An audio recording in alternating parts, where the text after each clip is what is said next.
Hello there, everyone. Welcome to the GodTVRadio live stream. My internet connection was a little wonky there at the very beginning of the stream, but it seems like things are starting to work a little better. If they don't, we'll just have to turn off the cameras because that seemed to be alleviating the problem earlier. But as you can see, I am TTOR. We got Brett Keene here at the bottom. And we got Sal to my, I guess what would be my left.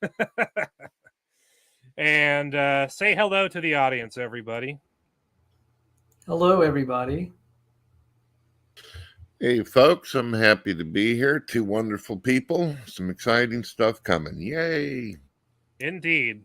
So the way that this particular stream is going to work is that Brett and I are going to be muted and off screen, and Sal's going to have the floor, and he's going to spend about 35 to maybe 40 minutes talking about genetic entropy and how that basically is evidence for a young Earth and necessitates the need for Jesus to come back before we literally just fall apart due to genetic entropy. So I'll let Sal introduce himself properly after I give him the floor. Go ahead and take it away, Sal. Greetings, everybody. I'm Sal Cordova. I'm a molecular biophysics researcher. Glory and honor to our Lord and Savior, Jesus Christ. Tomorrow is going to be Darwin Day, because Darwin's birthday. And so I think this is appropriate to kind of just stick it to him. He had a terrible theory, and I'm going to show why tonight. His theory doesn't work as advertised. And this isn't me saying it. A lot of my work has been over the last 7 years was actually just see what evolutionary biologists themselves have had to say about this. So I'll introduce myself as we go through these slides.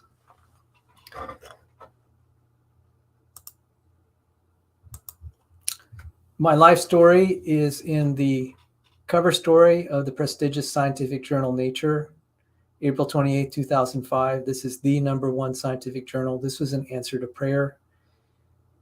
The article said, the journal contains material on evolution. Evolution by natural selection is a theory, not a fact. This material should be approached with an open mind, studied carefully, and critically considered. They actually were being kind of sarcastic when they put that on, but I think God had a sense of humor. And the cover story is intelligent design coming to your campus. I had prayed. I nearly left the Christian faith 20 years ago. And I said, Lord, I need something other than the Bible to reassure me that the Bible is true. So during that time, a lot of people would just, it's like, why should I believe the Bible? And then say, look, it says right there, it's God's word. And it's like, anyone could say that. That doesn't mean it's true. And so I nearly left the faith. I had bouts of agnosticism. And I was like, my dad was dying. And I'm like, Dad, why, God, why I'm praying so hard? And he's a good guy. And why is he terminally ill? And Dad eventually passed away. And, okay, maybe I'll shut my camera off. So I said, Lord, why'd you let Dad pass? And I began to have doubts. And I said, the only thing that I could continue doing was science. And I said, okay, I'll start from science, maybe an independent witness. It says in John 10:38, Jesus said, if you can't believe in me, believe the works. If you can't believe in me, believe the works. And I was like, that's interesting. I could study the works. I could study the works. And that's what I did. And I prayed. People prayed for me. I had doubts. And the book of James says, if you have doubts, don't expect that God's going to hear your prayer. And I said, I'm kind of stuck. But I asked people in my prayer group, I said, I'm about ready to walk out of the faith. And I remember it said, confess your sins, your faults before one another, and you'll be healed. It also says the effectual prayer of a righteous man availeth much. And I said, if God won't hear my prayers, he'll hear the prayers of a righteous man. And he will also hear the prayers of his people. And so it was a 2-year healing process. I had the chance to study intelligent design and creationism, and I said, this is evidence there is a God, there is a designer. Abiogenesis theory, evolutionary theory is false. There had to be a creator.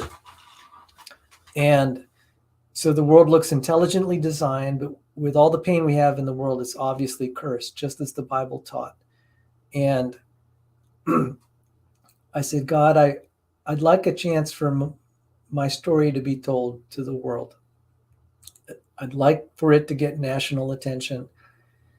And, I don't know why I prayed that prayer, but 3 months later, I got contacted by a reporter from this journal. And so the number one journal in science, a young Earth creationist, ends up in the cover story. So this was the cover story, and this is the title of the story. And you could see here, it even mentions my name, Salvador Cordova's Intelligent Design Group. And there's my picture. So God answers prayers. Now, after my dad died, I took care of my mother, and by a set of circumstances, God had me take care of her for 18 years until from 2003 to 2021. And I ended up leaving a very cushy job as a senior engineer at MITRE Corporation, MIT Research and Engineering, in the aviation industry. And I was able to take care of her, but I needed a job. And Dr. John Sanford, he gave me a salary to work on creationism and to do research for him. Let me tell you about Dr. Sanford. This is that was him in his younger years, from left to right, over the years. The device you see him with is the gene gun. He is a Cornell research professor. That's a very prestigious position, and that's an Ivy League school. His invention now is in the Smithsonian National Museum of American History. He was an atheist. He then became a Christian at age 39. At age 49, he also became a young Earth creationist. God worked in his life, and he dedicated himself to the Lord. After he became a Christian, he said, I'm going to use my science to glorify God. And so the gene gun result is in the Smithsonian National Museum of American History. That's because billions, as in with a B, billions of people, billions of starving people were fed through his gene gun process. He's a wonderful man, very kind and generous. He gave me a job so I could work from home to take care of my widowed and disabled mother 24/7, but then I could just do research in my own home. God bless him for that. That is who I worked for. He is a great role model for Christian creationists, Christian apologists, and Christians in general. And that is also that's the gene gun at the Smithsonian Museum. He's joined by a lot of people don't know, they're really elite scientists that are young Earth creationists. They're just not in the limelight. John Sanford's one of them. There are also some others. I've worked with Change Laura Tan and Rob Stadler. These are people worth emulating. I could talk more about them, but in the interest of time, just moving on. Dr. Sanford, after he became a Christian and creationist, he published in the Journal of Mathematical Biology. It set records for the number of downloads. Now, this is the math in it, but it began, the thing was, this was showing how Darwinism fails. He was the lead author. Bill Basner there is a mathematician, an emeritus professor of mathematics.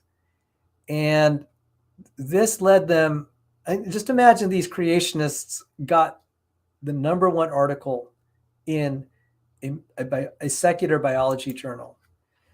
That led to Bill Basner speaking, being invited, an ID-friendly guy to be speaking, addressing other biologists. And Dr. Sanford had the chance to speak at the National Institutes of Health in the Mazur Auditorium. that auditorium is reserved for dignitaries like the President of the United States, etc. And Dr. Sanford, the red carpet was rolled out for him. Even though he was a young Earth creationist, because of his stature as a scientist, he earned the right to talk, to tell it like it is. And he had a very nice reception among some of them. So you had your usual riffraff that didn't like what he had to say, but that's okay. So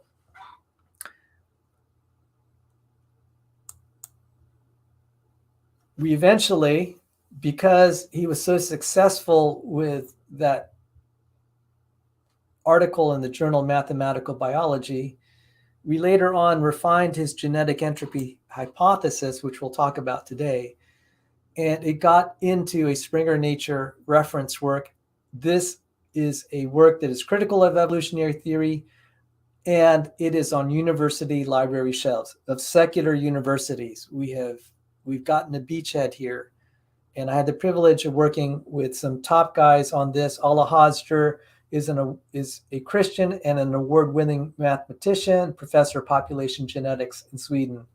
All of the co-authors here, my co-authors, Bill Basner, Alla Hosder, John Sanford, model Christians and model scientists. And the book we published in retails for $1,500. You can buy it directly, but don't buy it on account of me. I don't get a dime. The publisher does. You can get it at discount from Walmart. And I'm going to cover that a little bit today. So, a lot of evolutionists will just say, you can't do biology without evolution. That's not true. The fact that we have scientists or creationists publishing in secular peer review in biology proves that. That's just totally false.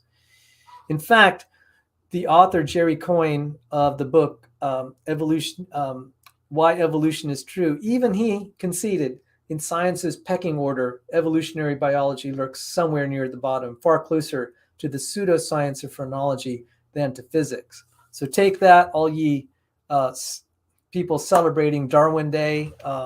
The guy was a loser. Sorry to say that. Anyway, what we'll cover today proceeds from this equation, and don't be frightened. I'm going to try to make this accessible as possible, but this is for just the people that, think, who may suspect that, who may accuse me of being kind of shallow. You want to fight the math with me, I'm here to fight you. But let me just summarize it from an evolutionist's own words. This is an evolutionist named Michael Lynch. This is the destiny of the human race. From an evolutionary biologist. He says, it remains difficult to escape the conclusion that numerous physical and psychological attributes are likely to slowly deteriorate in technologically advanced societies.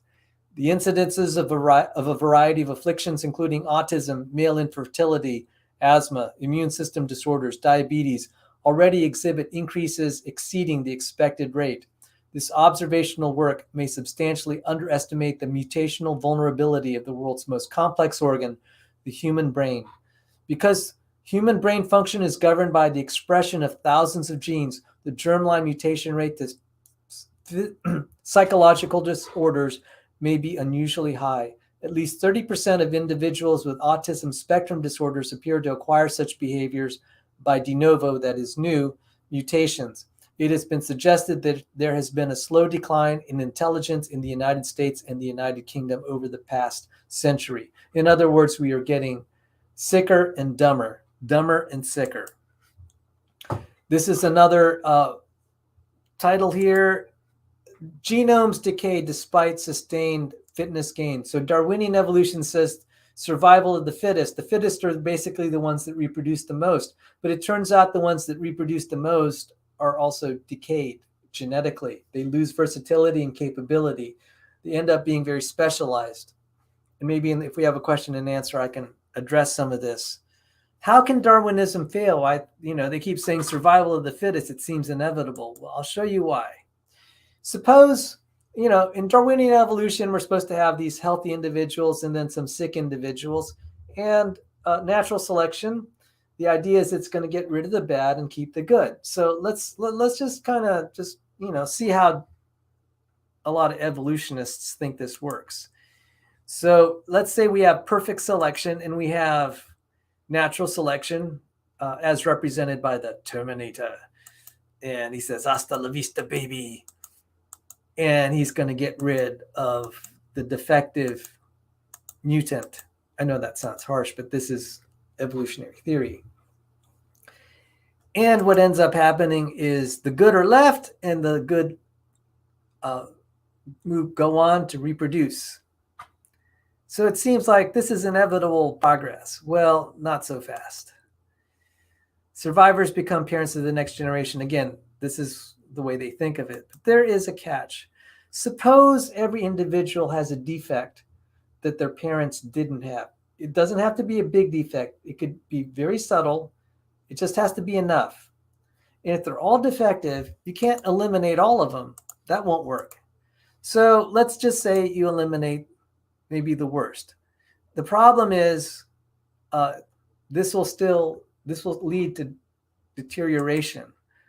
The species survives, but each generation is dumber and sicker. And that's borne out by the evidence. So we have this theory of natural selection. I'm just showing you Darwin was wrong. It's right there. Look at this. He never considered this scenario. And that's one of the many reasons he's wrong. He's wrong for many reasons. This is just one of them. And this is confirmed by experimental evidence like I had just covered. And some evolutionists have noted this problem.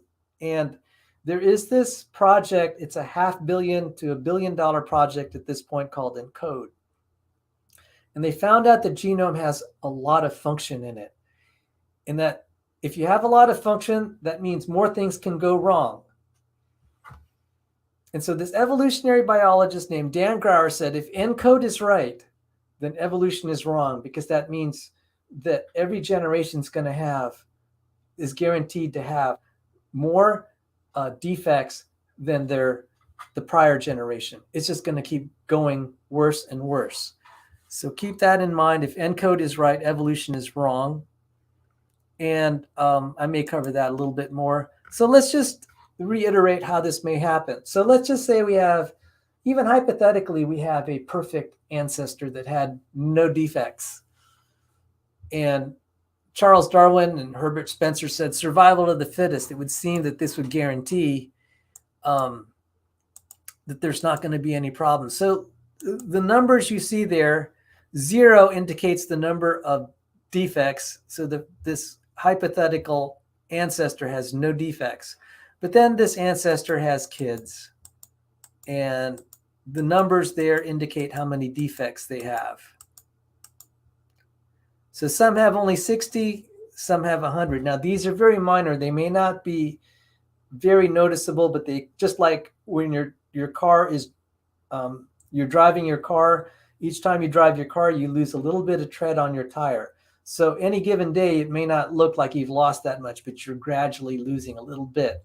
So these defects are very small and imperceptible, but they can accumulate over time. So let's just apply survival of the fittest. Well, the first problem is that the most fit is the parent. And unfortunately, the parent dies. So much for survival of the fittest. Let's take the fittest of the kids, which would be the one with only 60 defects.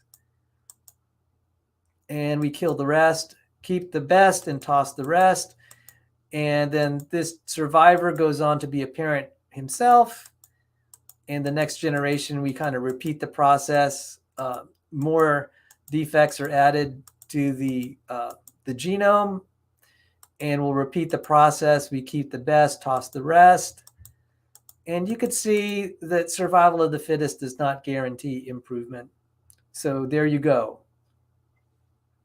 When they say this is easy to understand, Richard Dawkins and all the evolutionists is like, no, you could see it here. No one contests me on this. This is, by the way, I didn't come up with this. The evolutionary biologists who are a little bit more thoughtful, like, oh, I think we need to think this a little bit more carefully. And they actually had the integrity to actually publish on this. And Dr. Sanford was very attentive to this. And I worked on this problem too, to help dig some of this up. So we're just going to keep repeating this over the generations. And let's fast forward to 1 million generations later. And it's just really awful, just full of defects. And so they said, well, how do we get around this? Because obviously we're alive. And they said, well, we'll just assume that most of the genome is junk. And therefore only a little bit is functional. Therefore you could have all these changes in the genome and they won't result in real defects. They're just, that was junk anyway. He had nothing to lose anyway. And so they said maybe, 98% of the genome is junk, only 2% works. And that ended up being wrong.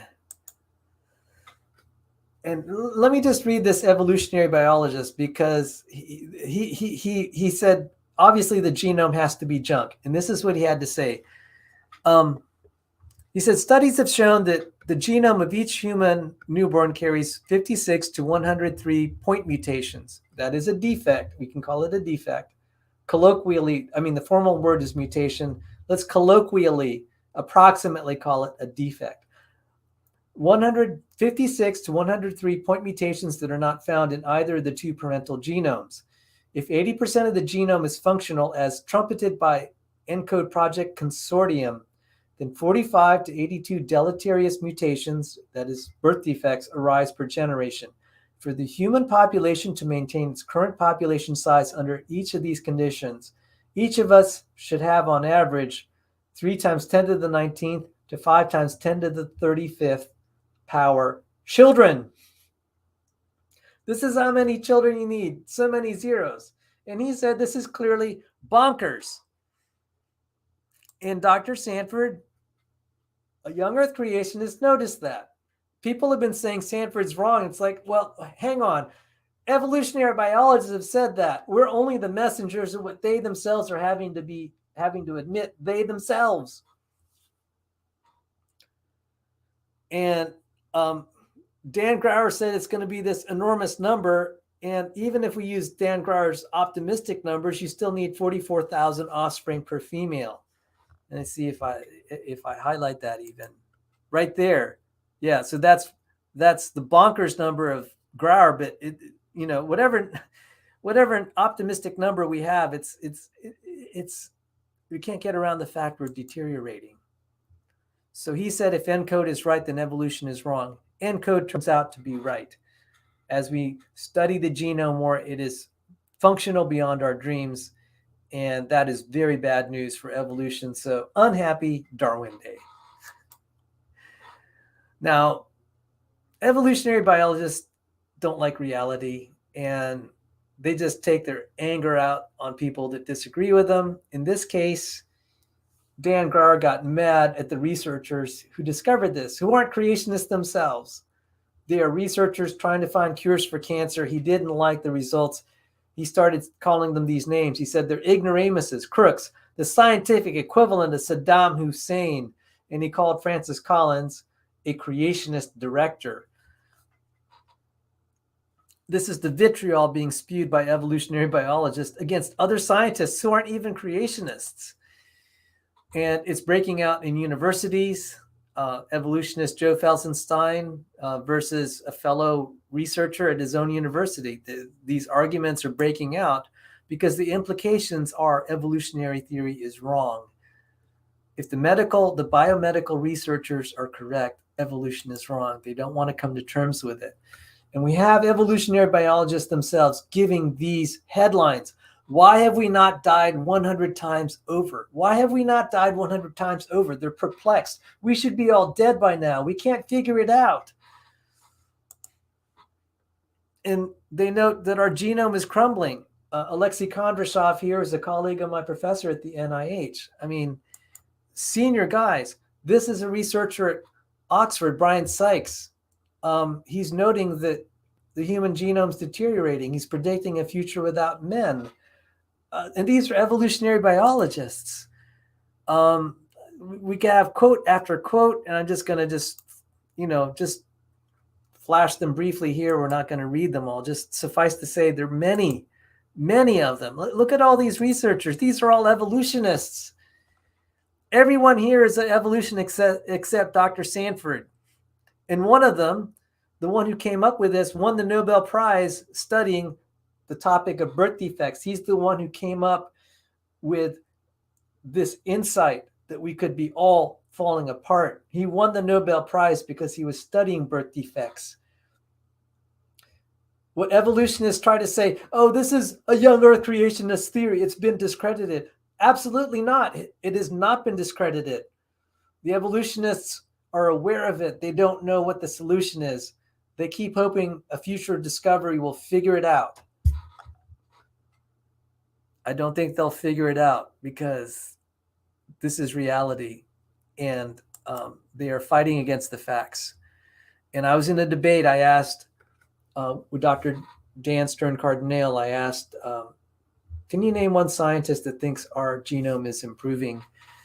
And he kind of didn't give an answer. I mean, do you think intelligence is increasing? Do you think juvenile diabetes is decreasing? Do you think there's going to be a lowering of the frequency of allergies, myopia, dental problems, juvenile cancers, et cetera, et cetera, et cetera? I talked to a researcher. I was at a conference. I said, she asked, why are you here? I said, I'm concerned about the decaying genome. I said that in so many words. And she said, that's very interesting. We're seeing an increase of juvenile onset in cancers. And she said, I'm seeing it in my own research. So let me go back to a quote here. Why have we not died? Why have we not died 100 times over? Under evolutionary assumptions that we evolved from some ancestor over millions of years, we should not have evolved. We should be dead 100 times over. This is not some creationist saying that. This is something he is perplexing over, and he can't grasp why. Well, maybe life is recent. Okay, there's some old Earth creationists out there, and I know Brett is one of them. And I was an old Earth creationist. So let's just focus on human life. Can we accept maybe human life was created miraculously not too long ago? Because the evolutionists are seeing over millions of years we should be dead. Each of us has an expiration date. We will die. But it's turning out so does civilization. It has an expiration date. It is written in our genomes. Just like it is written in our genomes that we will die, it's looking like it's written in our genomes that the human race will die. And Jesus said, this world is passing away, but his words abide forever. And the answer to maybe why we're not dead 100 times over is maybe humanity hadn't been around that long. But that's off the table, because that would give credence to a literal reading and a literal interpretation of Luke chapter 3, and a literal interpretation being affirmed would also affirm that, hey, maybe the Gospels, maybe the whole Bible is actually the Word of God, that it is recording history and so many other things accurately, because this proceeds from the Word, from God himself. This is the Word of God. So I asked this question, and you can ask it around. So if you think I'm making this up, you can ask.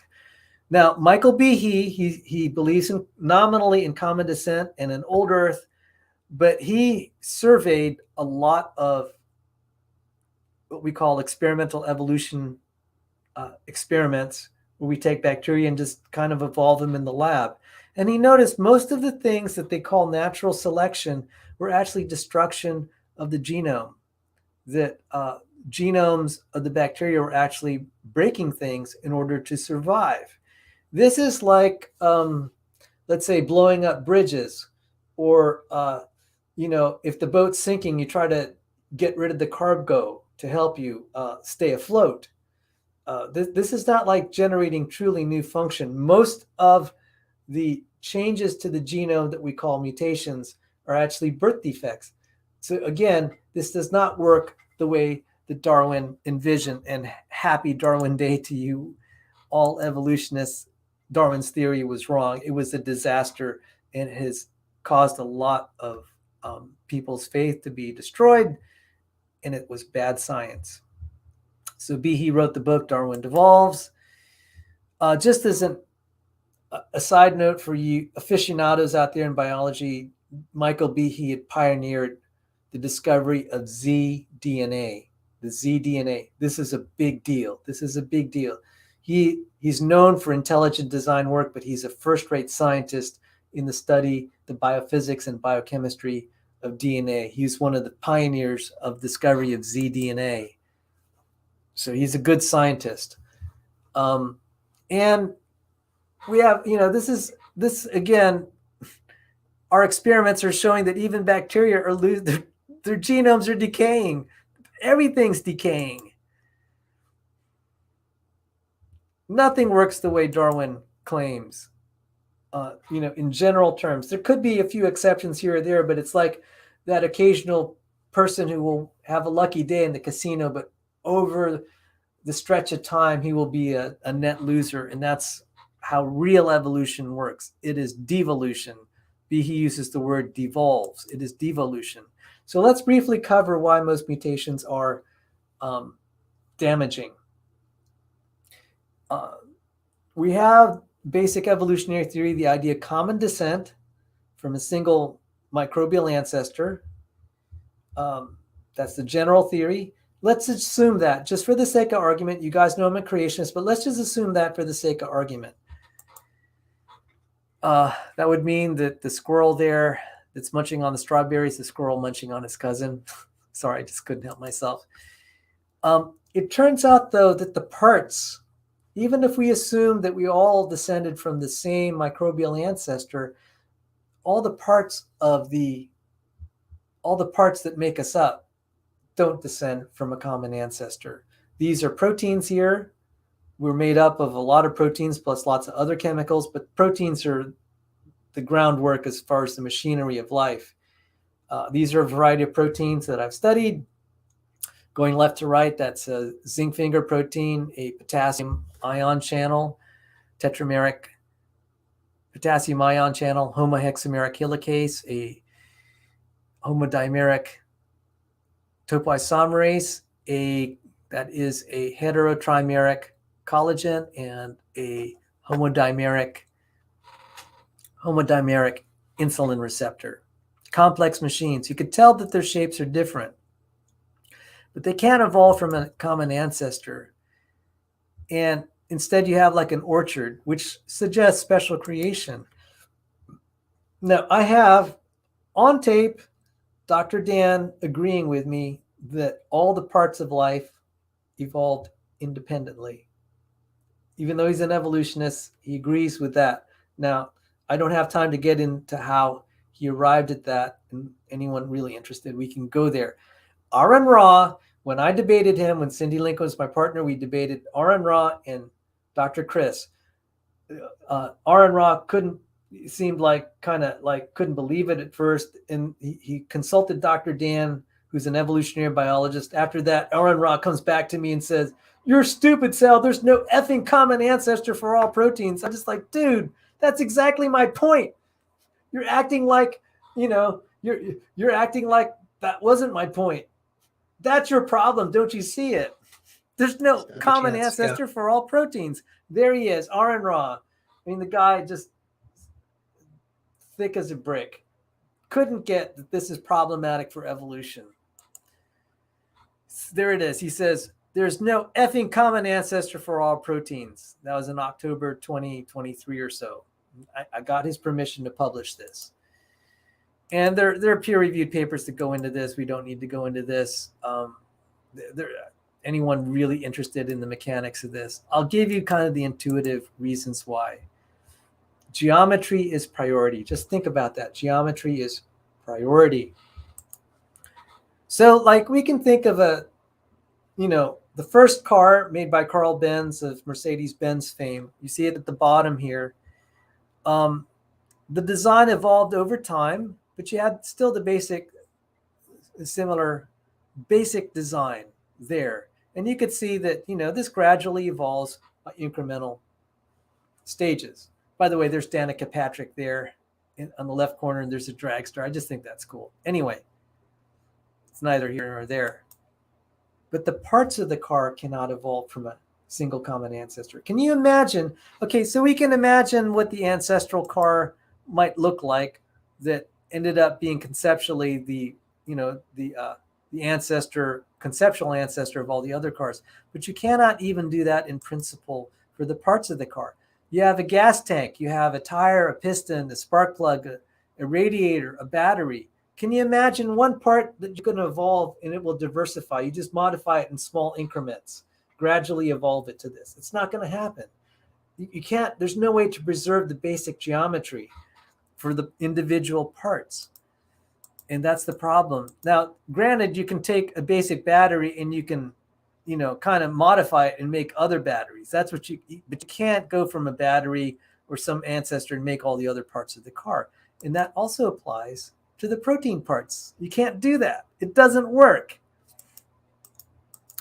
And just as an aside, these are Richardson-Rubin diagrams of the proteins. And you can see one looks like a nut, and I call that God-made. And it looks hauntingly like a man-made product. It's amazing. We have the principle of all or nothing. If you're missing parts with a radiator, it's just going to fail. So there's sensitivity to the parts for its functionality. That's an important feature. And so the idea is it's very easy to break something,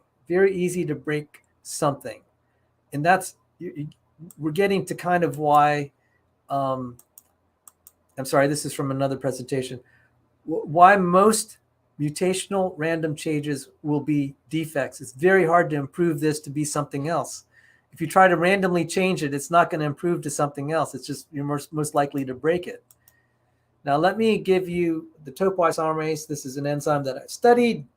It's a target of chemotherapy. The reason it's a target of chemotherapy is if you disrupt the way this thing works, it kills the cell.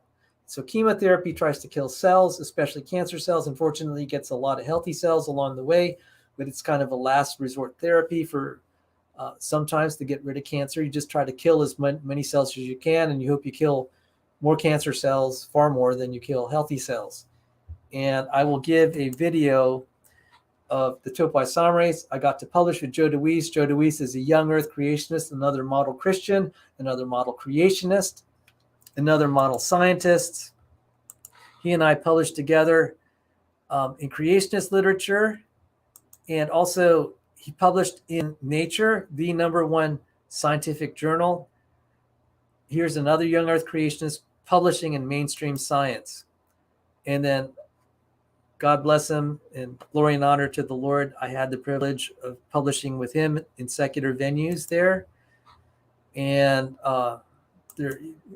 hope to continue. So now let me show you what the topoisomerase does. And I'm going to play this, and hopefully it'll work, and the audio will work. Let's consider what happens as DNA unwinds during replication. As DNA unwinds, it acts like this rope when we pull apart its two strands. As you pull the strands apart, twisting tension builds up in the rest of the coiled portion. It is actually adding one twist to the remaining rope for each twist pulled out of it. At some point, you can't separate the strands anymore. The remaining rope is too tightly twisted. If you relax your tension on the rope, it will twist around itself in a supercoil. It is releasing tension. If you want to keep pulling the rope apart, you have to release the tension periodically, and one way to do this is to cut the rope and splice it back together. This problem has been best characterized in small circular DNAs. There are two methods of dealing with this problem in DNA. One cuts only one strand of the DNA double helix, and the other cuts both strands. Let's look at the first. Topoisomerase I enzymes cut a single strand of the double helix, pass the other strand through the cut, and reseal the break, relaxing the overwound molecule, which now has one fewer twist. Topoisomerase II enzymes do the same thing but with both strands of the double helix. Topoisomerase II cuts both strands of a double-stranded DNA and passes another double strand through the break and then reseals the break. So if a molecule of DNA is supercoiled, topoisomerase II can remove the supercoiling, 2 twists at a time, to yield a relaxed circle.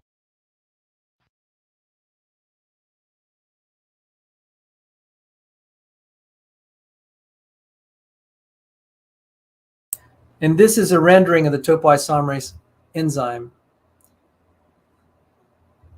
I'm going to try to let's back out here and just think, okay, let's say you had string that was tangled and you untangled it by using a pair of scissors and then you tape it back together. You have to untangle it. This is what this thing is doing to your DNA when the DNA gets tangled. This is life critical. If it's not able to untangle, you die. Or the cell dies. Now, the topoisomerase is made of 2 parts. And so it's like this pair of scissors. Obviously, it acts like a pair of scissors. So what is the problem for this evolving? Well, if you have a topoisomerase, then the only thing it can do is to cut, but it doesn't untangle and then reconnect. Well, it's just going to shred the genome. And if it can untangle and reconnect, but it doesn't cut or locate where to cut or sense the knot, that's going to fail. There has to be a number of things all in place at the same time. And you could see it's very hard that you can't just evolve this to something else. If you just make random changes to the way this works, it's dead and it doesn't evolve. And Darwin is wrong. So let me now conclude. I'm going to read something. I'm going to stop my share here and I'm going to read something. And I'm going to take a risk and put my camera. Hopefully this is explaining why there's genetic entropy. The reason we haven't died 100 times over by now is maybe humanity is actually young. Just like we would deduce from a literal reading of Luke chapter 3, the genealogy of Jesus Christ. The other thing, this should be very sobering.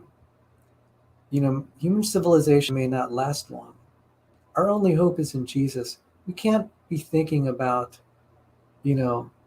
millions of years from now, humanity will just be doing wonderful things.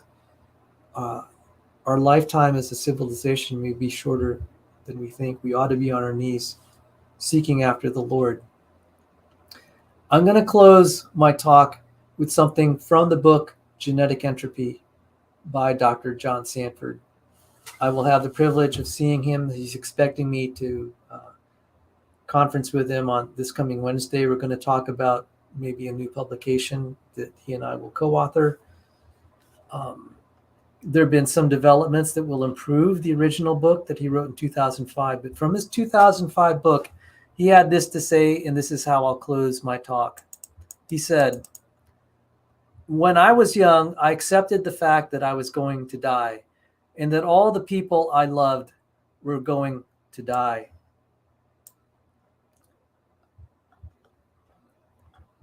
I accepted it, but it robbed me of joy, to say the least. I was taught that there was still one hope. The world was getting better. Science was advancing. Culture was advancing. Even mankind was getting better. Through our efforts, we could make the world a better place. Through evolution, we could evolve into something better. Through progress, we might eventually defeat death itself. Perhaps we might someday even reverse the degeneration of the universe. My personal hope was that I might in some small way contribute to such progress. I believe that this basic hope was shared to a large extent by my entire generation." One of my reviewers of my book told me that the message of this book is both terrifying and depressing. He suggested that perhaps I am a little like a sadistic steward on board the Titanic, gleefully spreading the news that the ship is sinking. But that is not correct. I hate the consequences of entropy, degeneration. I hate to see it in my own body, in the failing health of loved ones, or in the deformity of a newborn baby. I find it all absolutely ghastly, but also absolutely undeniable. Surely a real steward on the Titanic would have a responsibility to let people know that the ship was sinking, even if some people might hate him for it. I feel I am in that position. Responsible people should be grateful to know the bad news so they can constructively respond to it. If we have been putting all our hope in a sinking ship, would it not be expedient to recognize this and abandon the false hope? It is only in light of that we can appreciate bad news. Only in the light of the bad news can we really appreciate the good news, that there is a lifeboat. Even as we cannot create life, we cannot defeat death. Yet I assert there is one who did create life and who designed the genome. I do not know how he did it, but somehow he surely made the hardware. And You might want to turn your camera off. Okay.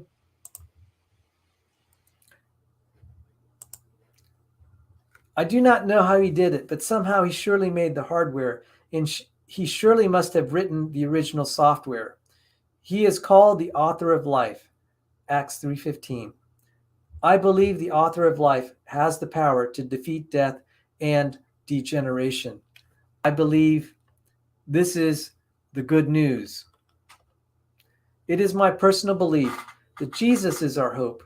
I believe that apart from him, there is no hope. He gave us life in the first place, so he can give us new life today. He made heaven and earth in the first place, so he can make a new heaven and a new earth in the future. Because he rose from the dead, we can be raised from death, even the death which is already enveloping us. In these profound yet simple truths, I believe there is a true hope. I believe this hope is unshakable because I believe it is founded on the one who is eternal. It is a hope that has withstood the attacks of time and the corruption of religion. It is a hope freely available to anyone who would receive it today. I humbly put before you this alternative paradigm for your consideration. Jesus is our one true hope. And that is how Dr. Sanford ended his book, and that is how I end my presentation today. Thank you for your kind audience. God bless you all. Yay! That was actually a very good, informative presentation, Sal. I was very impressed. Oh, thank you. Now let me just send the link to the room out into the comments section so people can join us if they want. And there we go. Yeah, internet seems to be doing okay right now. So I will risk having my face on the screen, and hopefully it won't break it. Let me turn on some more heat in my room. I'll be right with you. 1 second. Okay. Is that you, Brett? Yeah, I've been listening and all that. The went in and grabbed me some food, but I can still hear everything. Got everything running through a powerful system. Good presentation, good discussion, and all that. When Sal gets back, just so he can point this out for folks, what is the difference between cosmological entropy to that of genetic entropy for those out there who may not know? Good job there, Sal. Thank you. Entropy in the thermodynamic sense is different than genetic entropy. Genetic entropy is kind of a colloquialism. So just use it as a figure of speech for deterioration. It's just kind of a, catchy title. So there is a difference. The formal entropy is just really complicated, and it really just deals with, heat flow and, heat. And this is different. How that term changed in meaning is just a whole nother can of worms I don't want to get into, but there is a difference. So just think of genetic entropy as just another way of saying deterioration. All right, we got Cindy Lincoln in here too. I had a couple of questions for you, Sal. I'll only give one of them though, so that way Cindy can have a turn next. Hi, Sal. Hi. You mentioned the ENCODE project earlier in your presentation, but you weren't able to go into any detail for the sake of the presentation on that subject. Can you give us a bit more detail about the ENCODE project specifically? Like, what was the project for? What were they trying to do? Okay, so this had nothing to do with defeating evolutionary theory. That was not their goal. They want to understand how to cure cancer and other diseases that are related to the genome. That was their goal. And so when we mapped what the human genome was, all we did is we just know what the letters are. We don't actually know what they mean. And so the ENCODE project was trying to deduce what it meant. And it turned out that, oh my, as we found what it meant, it's like, it seems like almost every letter counts for something. This is like a password. Every letter kind of counts for something. If you get one wrong, it fails. Now, the genome can tolerate a lot of change, but it's more like a tire. It's like, you could kind of scrape a little bit of rubber off and say, hey, the car works fine, therefore I don't need that piece. And you can keep doing that. And you say, well, if you extend that logic, you'll say, well, then I don't need the tire at all. And it's like, that's stupid, And so what they realized is that it had function. And if you just disrupt it, you start to degrade it. And the evolutionary biologist realized, wow, 3 billion letters of DNA, 3.3 billion, something like that. If most of that is working, then when you have a change, that means it's going to be really easy to make a defect. So as I was going through how the parts of a car, you can't just randomly change the shape without breaking it. So the DNA is the blueprint for the proteins, for those protein parts. So if you change the spelling of the DNA, it's going to change how that protein has the way the blueprint of the protein. You change the blueprint, you end up making a mess of a protein, because only a few defects can start to compromise the function. And so the analogy with car parts is pretty strong. I kind of terminated before getting deep into the weeds. I could show you more pictures, but so ENCODE realized, oh my goodness, when we start monkeying with little pieces of the DNA, it starts to change the way that the cell works and manages the protein. And this was really bad, because it's like, oh, that means, since we have about 100 changes between parent and child on average, if it's mostly functional, then 99% of the changes are birth defects. And I showed that picture with the graveyards and all, and the Terminator. Every generation is going to be sicker and dumber by a little bit, much like the treads on a tire starting to wear out. And if people doubt me, look at what any top evolutionary biologist, ask them if they think we're getting smarter and if we're getting healthier. There's not a one. They know the score. So yeah, nice to see you, Cindy. I can.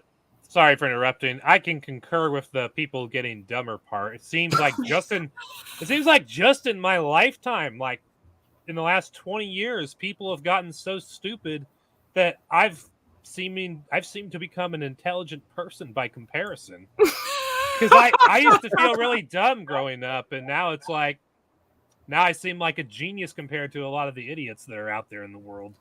So, Sal, can I try and summarize what you're saying? Originally, they actually thought 80% of the genome was junk, and therefore, if they're having all these deleterious mutations, it wouldn't matter as much.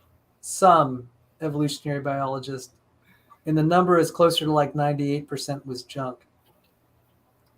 How could anybody think that? Because they're evolutionary biologists. Yeah. Happy Darwin Day. Well, and not only that, but let's say 80% was junk. How do you know it's not the 20% that's getting mutated? Which means you're impacting function. Well, eventually, if you're just randomly changing things, you might get one mutation might land in that 20%. I really liked your statement where you said, if you start making random changes to a functioning system, you're not going to improve it. You're going to break it.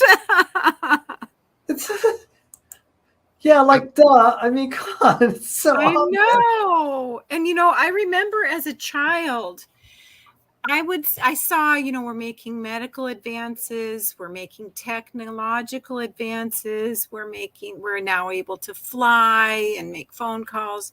And so I said, well, then I guess, someday there will be heaven on earth. I remember as a child thinking that we were getting better. Somehow we need to break that connection between technological advance and genetic advance, evolution. The two one doesn't imply the other. A lot of people think that. I mean, just think about it. Look at all that's happened with the advance of the internet and all our smart devices. Do you think the kids of this generation are smarter? I'm sorry to be cynical. Well, as a teacher, I know that. I saw it. Who's ever heard of a pineapple allergy? I had a little girl with a pineapple allergy.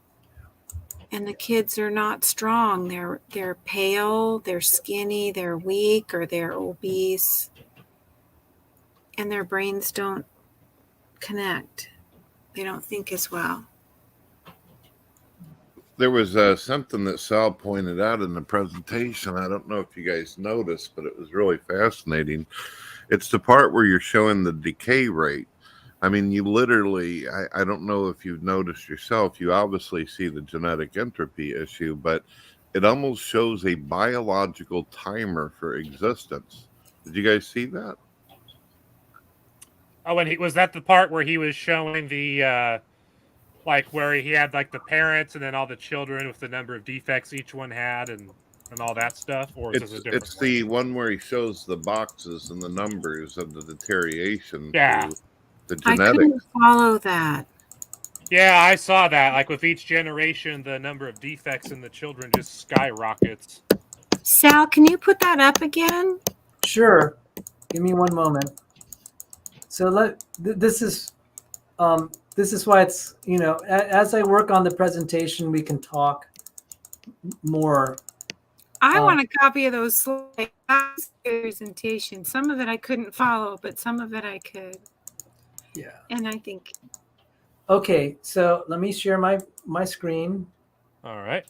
And I keep shutting off my camera because this can be we're having some internet issues, but we'll just try to bear with it. So apologies to the viewers.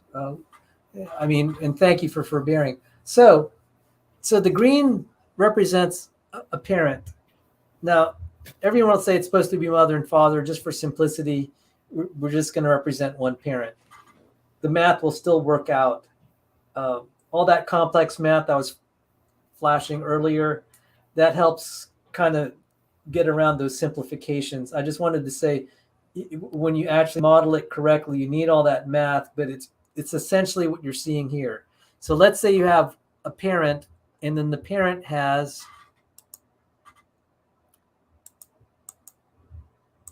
the parent has several children, and the numbers indicate. So let's say hypothetically the parent has 0.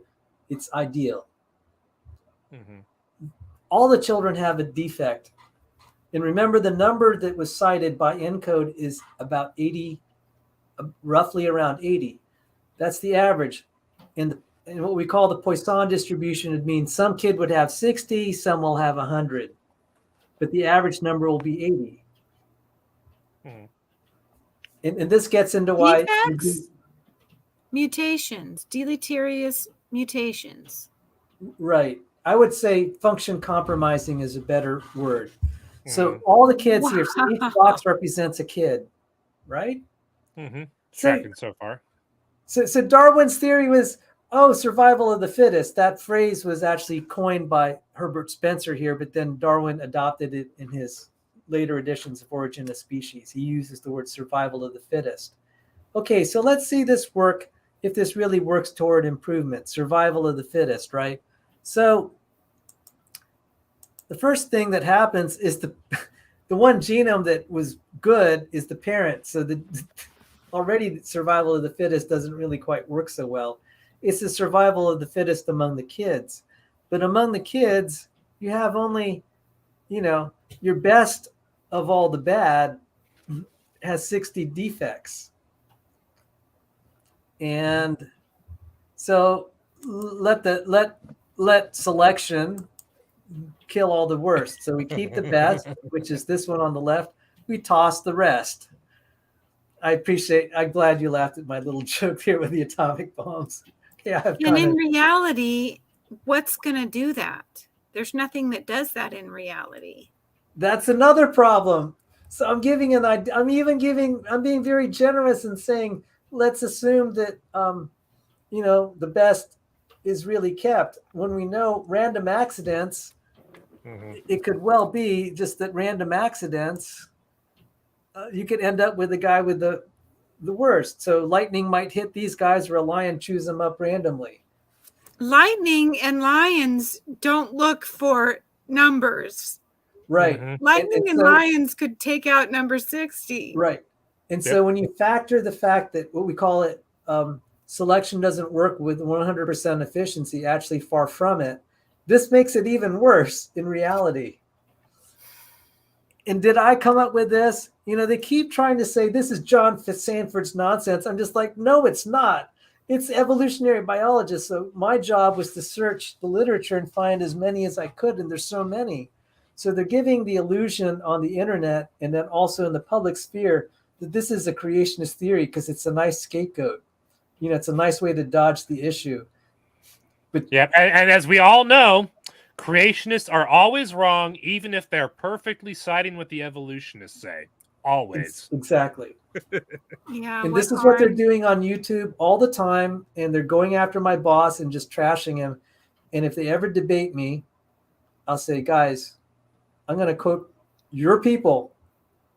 And then I'm going to ask you a question. You tell me one major geneticist, top geneticist that thinks we're improving. Name one. And they never are. Because all of them know the story. They are reluctant to give fuel publicly to the creationists, because if they start admitting it, they're going to see that their whole discipline is in peril, and they know it quietly in their heart. There's an insecurity there. They're hoping someone will come up with a solution and save their theory, and no one has stepped forward. In the meantime, they save face. It's kind of like when they discovered that soft tissue inside of a T-Rex fossil in 2005, and they didn't have a story to explain how that fossil or how that soft tissue could be preserved over millions of years, because technically it shouldn't have been. So then they eventually came up with iron acting as a preservative theory in 2013 and thought that was going to explain the problem away. Problem was, in 2012, Mark Armitage found a non-fossilized Triceratops bone in the Hell Creek Formation in Montana that had the same soft tissue in it, and that just wrecked that whole theory. Right, and it's gonna continue. All sorts of things are falling apart. By the way, on February 28th, I have another debate on the Big Bang. The Big Bang's falling apart, so cosmology's falling apart. And so let me just continue this, since Brett kind of liked this diagram here. Well, it shows I don't know if other people out there are noticing this, but it's actually showing a very predictable biological breakdown. You could actually use this in order to do life. You know that there's nobody out there, TTOR. If you were to ask anybody in the world, do you believe that you have a biological timer? And if they tried arguing with you, ask them, do you presuppose that some people might make it to 300 years old? No, everybody thinks that at the most they might get to 70, they might get to 100, things like this. We know that we have a biological timer no matter where we're at in the world. Yep. Well, and actually, Brett, you're saying that it's not just individuals, but the species has a mathematical limit. Yes. Yeah, it's human not just population. that, but this is right here what he's showing, and Sal probably already realizes this, but this shows why when you go top down with the Bible, why that makes sense. People were healthier, they were genetically better, as where over time it starts being torn apart. It's basically bam. Go ahead. Well, plus in the in Genesis, what you notice is that before the flood, on average, people were living to be over 900 years old, or some of them even closer to 1,000. But then, right after the flood of Noah happens, the average age just plummets through the ground like almost instantly, as far as history goes. And so that leads young Earth creationists like myself to conclude that there was some major environmental factors that changed that led to the reduction of their average age so rapidly. And yeah, most evolutionists wouldn't give that credence, but yeah, I think the entropy that we're seeing is something that was started after the flood happened. After the fall of man, TTOR. Well, that too, but like the real like drop came after the flood, because even Yeah. before the flood they were still living to be over 900 years old on average because of the conditions they had. Yeah. So this is a diagram of the age of the patriarchs. Yep. So like, if we go by the biblical literal interpretation, Luke chapter 3, so this is the age of the patriarchs, and you could see the lifespan declines. I don't know why we don't have Adam and Methuselah here, but it has this gradual decay. Yep. Looks like genetic entropy to me. I know. I was going to say that looks now, like exponential. We happen to know that one of the reasons that we as individuals age is there is genetic entropy even in our own cells. So as you are growing new skin or whatever, each cell is a little bit damaged from the prior.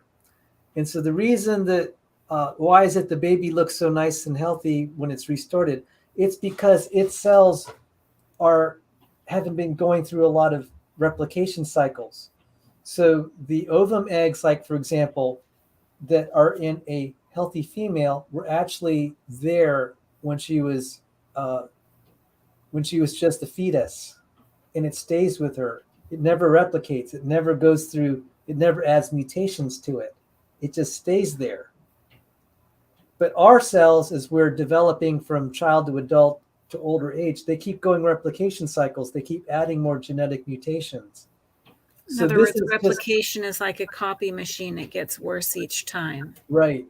And so the aging process for individuals is now you just port that to kind of at the population level of the entire human species.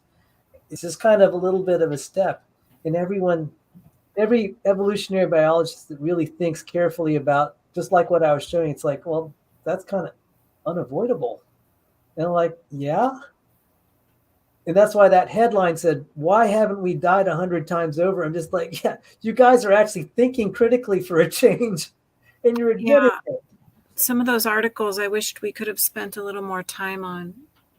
Yeah.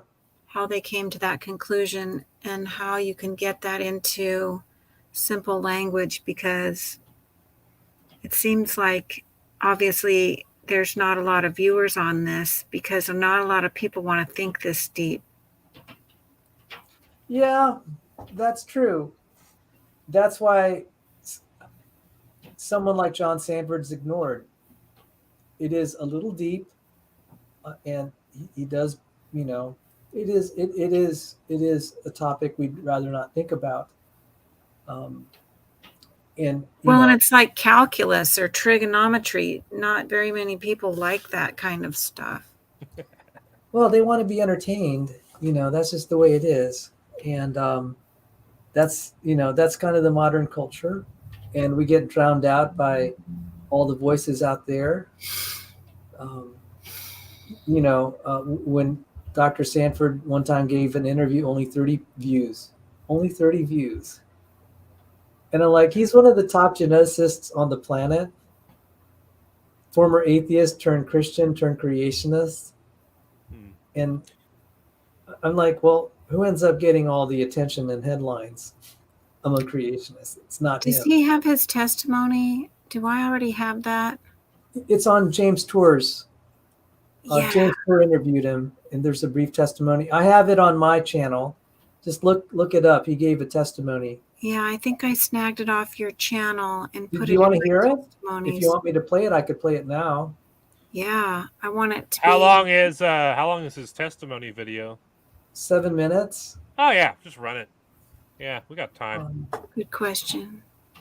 Because I haven't seen this, so I'd be interested to see that testimony as well. It's only an audio recording. That's fine.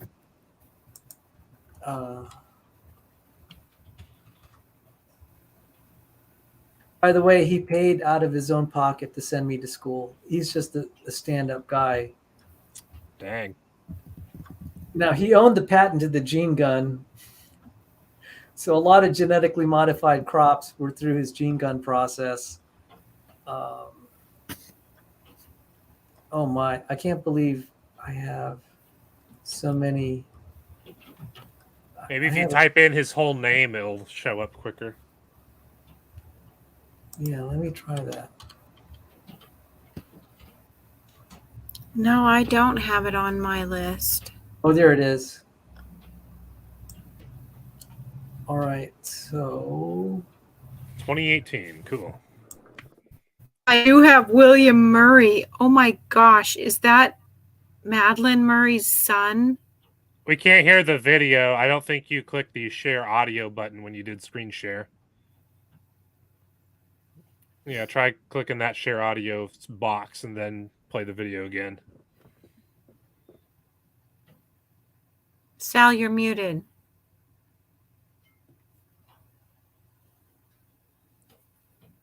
All right, there we go. Now try that from the top, from the beginning of the video. Yeah. There we go. Perfect.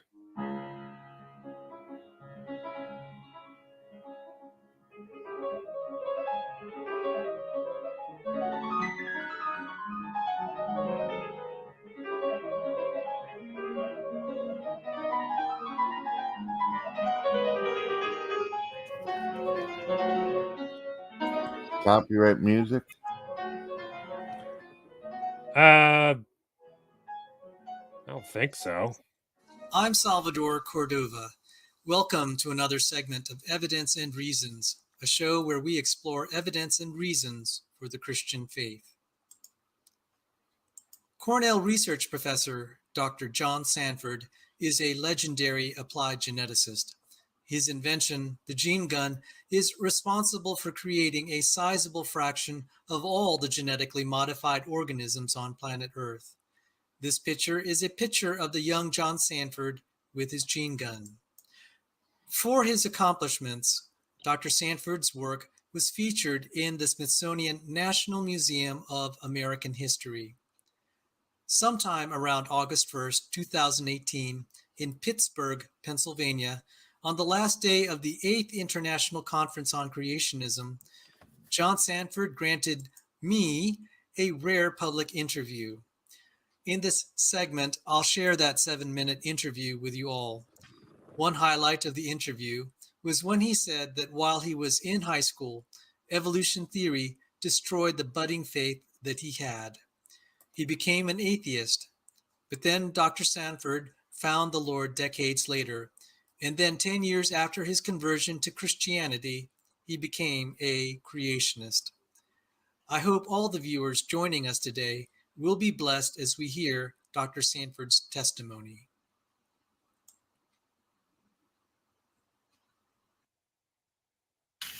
Greetings, I'm Salvador Cordova at the 8th International Conference on Creationism, and I'm here with Dr. John Sanford. John, can you tell us a little bit about yourself and your work?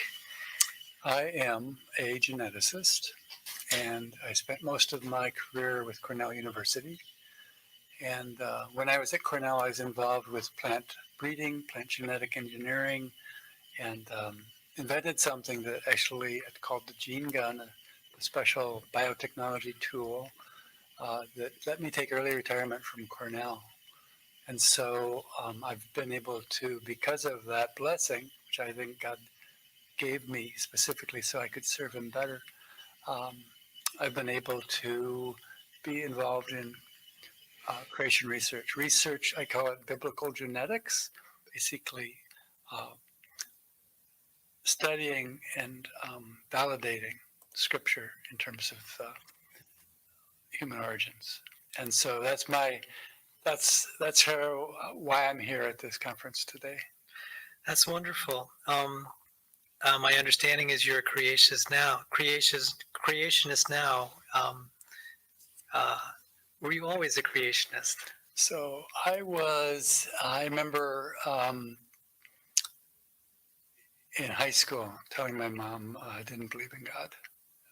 I loved science, but the way science was being taught was designed to convince me that because science is true, God is not, basically. So before I graduated from high school, evolutionary theory had already destroyed the budding faith that I had at that time. And so I didn't come back to God until I was 39. I was saved when I was 39. So for the early part of my career, I was,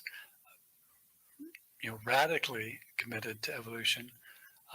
Not committed, and that's not quite the word, totally persuaded and totally convinced that I could understand everything in light of evolution. It was my religion. And it defined my goals in life and, the idea of promoting and advancing further evolution. And so it really became a stronghold in my life. And so salvation brought me back to the Lord, but it took another 10 years from when I was saved until I actually became a creationist, because that stronghold in my mind was not easily, didn't just go away when I started believing in God. And in the Cornell University environment, I didn't know anyone who believed in design or creation. And so if someone had asked me, do you believe in evolution? I'd say, well, what else is there to believe? So when I finally met some more conservative Christians outside of Cornell, they encouraged me to look into the other side. I said, what is the other side? And they gave me a few books to read. And as soon as I opened that material, I thought, okay, this is amazing. Why didn't I ever think of these things? And how could I spend decades in the university environment as a scientist and not have thought about these issues myself? You have a book, Genetic Entropy. I've read it. Lots of people have read it. Can you, there are a lot of creationists who probably will be hearing this broadcast. Can you tell us a little bit about the book and what might interest them in it? So when I became a creationist, I felt an obligation to use my science to better understand creation and to defend scripture. And so I started with my own field, genetics. And I remember when I was in graduate school, one of my professors said there's this one problem called genetic load, and where things should degenerate, not get better. And he said, I just can't figure it out. And I remembered that, and I go, I wonder what he was talking about. And I started to look into that. And I first discovered that there are numerous evolutionists who are geneticists and who realize there's a problem. And that, in fact, they say it seems that the human population is degenerating genetically, but their view as an evolutionist was, all we need is more natural selection. Kill off or let the weak die, and the strong survive, and that will reverse this problem of continuously accumulating mutations. Basically, all geneticists know we accumulate mutations. Most of the mutations are deleterious. Even with natural selection, most mutations just keep building up in our genome like rust on a car. So I spent maybe 15 years, the last 15 years of my life studying this issue of genetic decay, genetic degeneration. And the case for it is extremely strong. And so I wrote the book Genetic Entropy, making the case that this is, number one, clearly true, and number two, remarkably biblical, and number three, totally inconsistent with evolution. because it became clear that accumulating bad mutations mean evolution's not going up, it's going down. It's reverse evolution. And so that was the basis for that book. And then we've updated it several times because the evidence just keeps mounting, supporting this basic theme that we are dying people in a dying world and that we need a savior. Amen. And for our listeners, John's book is available at Amazon, and there's a really downloadable version if you speak Chinese and read Chinese on the Genetic Entropy website. John, thank you so much for your time, and God bless you. Thank you very much. That's amazing.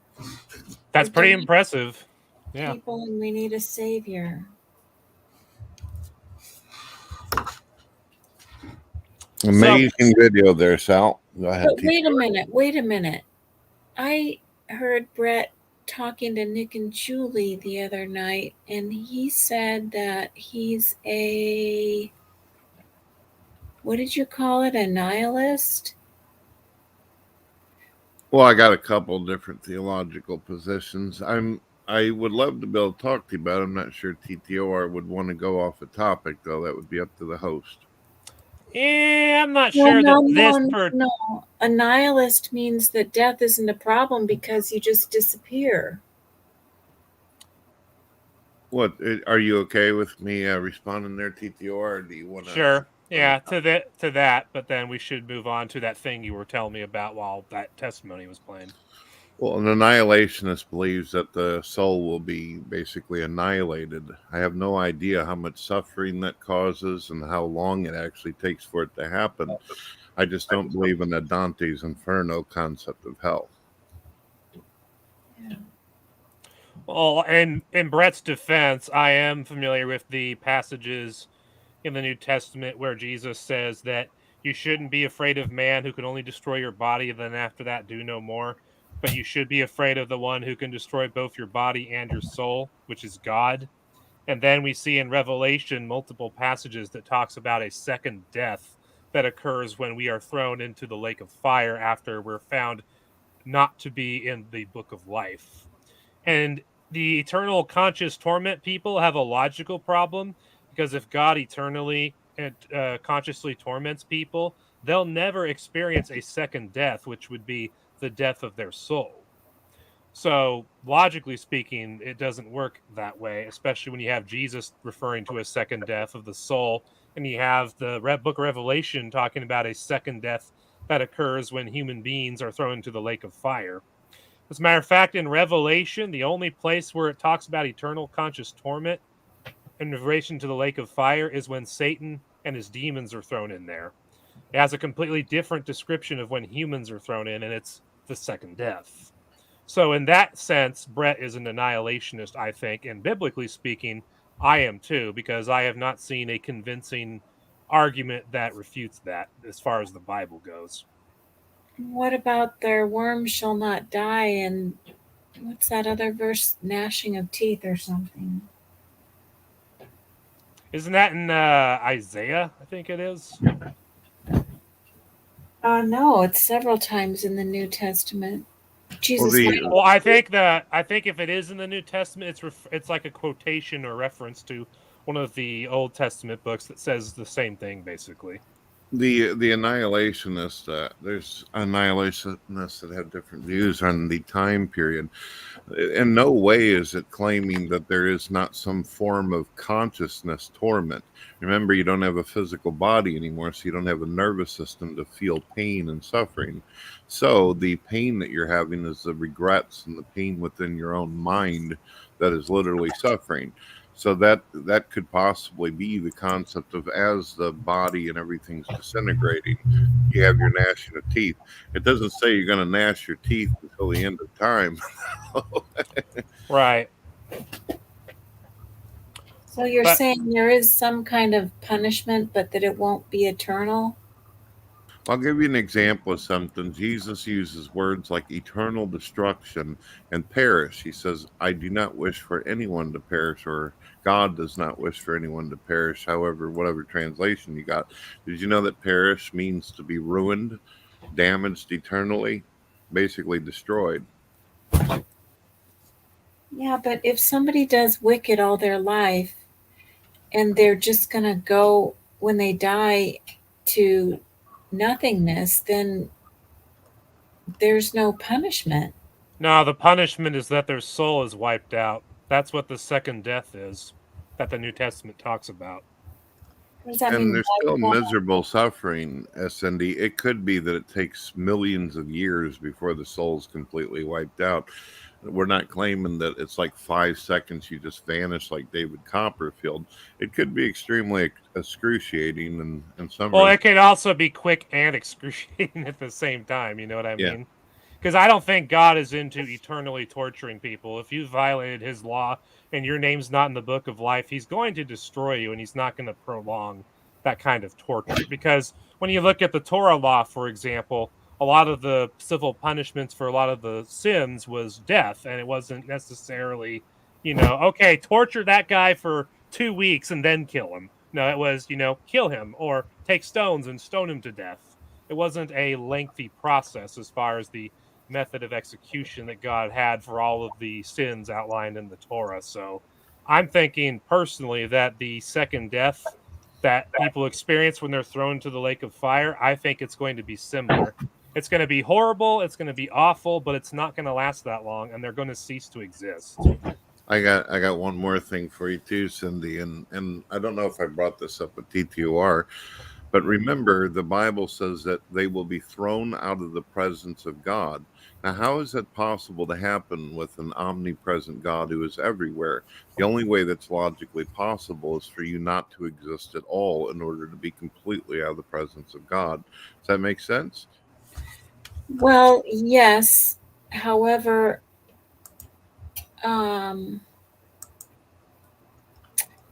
what about Lazarus, where Abraham's bosom, somebody in Abraham's bosom, and then Lazarus is looking up and saying, come and put water on my tongue, and if I have to stay here, then go tell my brothers. That's the story Jesus told in Luke, right? Not sure. Well, I have a simpler verse. Matthew 25:46. Jesus says, and these will go away into eternal punishment, but the righteous into eternal life. The word eternal is both the same. So eternal punishment, the word eternal is iunas. And then righteous, for the righteous, one for eternal life, it's also the same word. So there you have kind of the symmetry there, eternal punishment or eternal life. Right. And that's the point that's the point I was trying to make about Revelation, is in Revelation 20, when it talks about what happens when Satan and his demons are thrown into the lake of fire, it says that they will be eternally and consciously tormented, eternal punishment. But then when it talks about humans being thrown into the lake of fire, it doesn't say that they will be eternally punished. It says that they experience the second death. So that's why I get that theology and thinking from. It's from Revelation 20 at the Great White Throne Judgment, where it gives two different punishments for two different people groups that are both thrown into the lake of fire. So I'm giving, I probably am sharing Cindy's orthodox view, eternal damnation or eternal life. And that comes from kind of a straightforward reading of Matthew 25:46.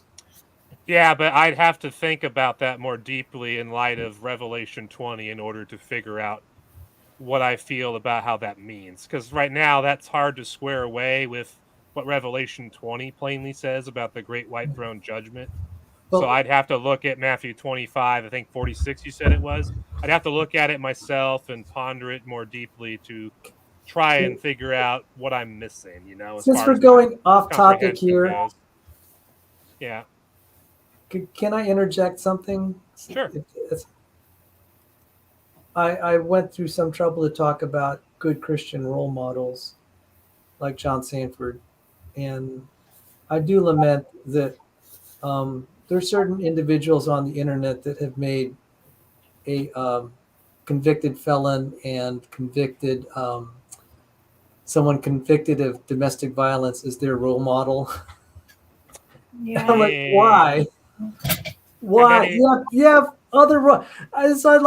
I can't believe the young Earth creationist community, as far as the YouTube culture goes, pursues. You know, when you're saying, yeah, you see the human civilization getting dumber, and just like, yeah, I kind of see it on the internet. Why is so and so, you know? Yeah, but that seems to be the way of life, and not just the unbelieving world, but ours is the Christian world as well. It Yeah. seems like the false teachers, you know, they get all the people following them, they get all the people listening to them, and everyone's just like, ooh, you're so great. But then when the person telling the truth comes along, generally speaking, they don't get any kind of following, and no one wants to listen to them, and you know, they're generally shunned by the larger population. And so I'm sorry to I almost said something earlier in reference to all this, but I decided it'd be wiser to save it for the end. But you know, it says, I think it's in 2 Corinthians, they describe Paul as being contemptible in speech. He wasn't necessarily an eloquent speaker. Right. And Moses had the same complaint too when God picked him. yeah. And so this whole thing, and I got to say, you know, some guy who dresses up in a Superman outfit, his YouTube handle rhymes with standing and poop. I just call him poop for short.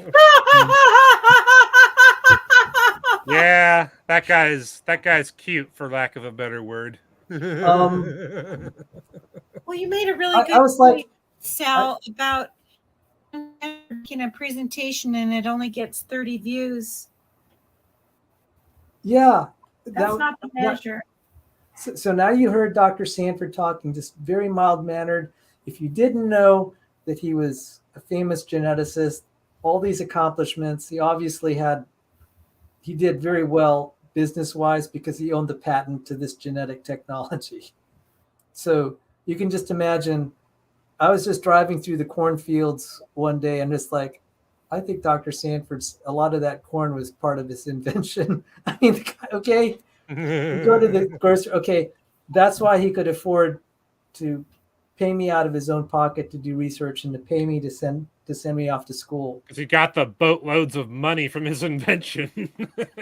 And he said, Sal, I think God gave me this because he was going to put me on a mission to do this. But where was I headed with all this? I just wanted to say, you know, I was lamenting. Poop was taunting me. He said, it's just too bad you only got 4 views.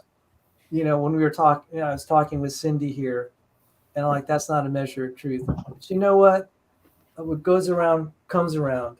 Well, and what kind of a Christian would say something like that? Nanny, So, you did anyway. 4 views. And there's another thing that Standing for Truth does not consider because it probably never occurred to him. There are a ton of other video sharing sites besides YouTube that have emerged in the last 6-7 years. And you can get a lot more than 4 views on that video on those sites simply because they don't have the same algorithmic suppression and censorship systems that YouTube does. So, yeah, just because something only gets 4 views on YouTube doesn't mean it wouldn't get a bunch of views on another site. But you know what? That's more views on YouTube than Hovind is getting now. Oh boy. We got somebody out here called Kevin's Biblical Discussions. He said death means separation from God. It doesn't mean cease to exist. Let me ask you something, TTOR. If God were to strangely and hypothetically disappear from existence, Since he is the very proponent and prime mover of life, wouldn't that mean everything that exists would also go out of existence? Yes, because the book of Job specifically says that if God were to withdraw his spirit and breath, that we would all die. So if that's the case, if you were to just think logically backwards on that, if you are separated from God, whether he's chosen to put you out of his existence, you die. That's it. Mm-hmm. Yep. So I just wanted to close out my thought. I just, I felt that it was important that Cindy have creationist Christians in her life to sustain her, because I just thank God you all came along beside her. For a while, it was just Robert Beatty and me, maybe one other here or there. And I was just like, this feels like a terrible burden. But, I didn't care that I just got 4 views that one night and I was being taunted while Hovind was getting 4,000 on Poop's channel. It's just like, you know what? I can sleep at night.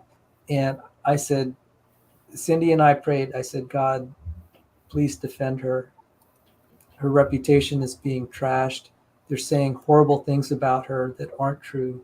She's a Christian woman. Please render justice here. This is just not fair. And slowly, I got to credit you, Cindy. You just kept persevering.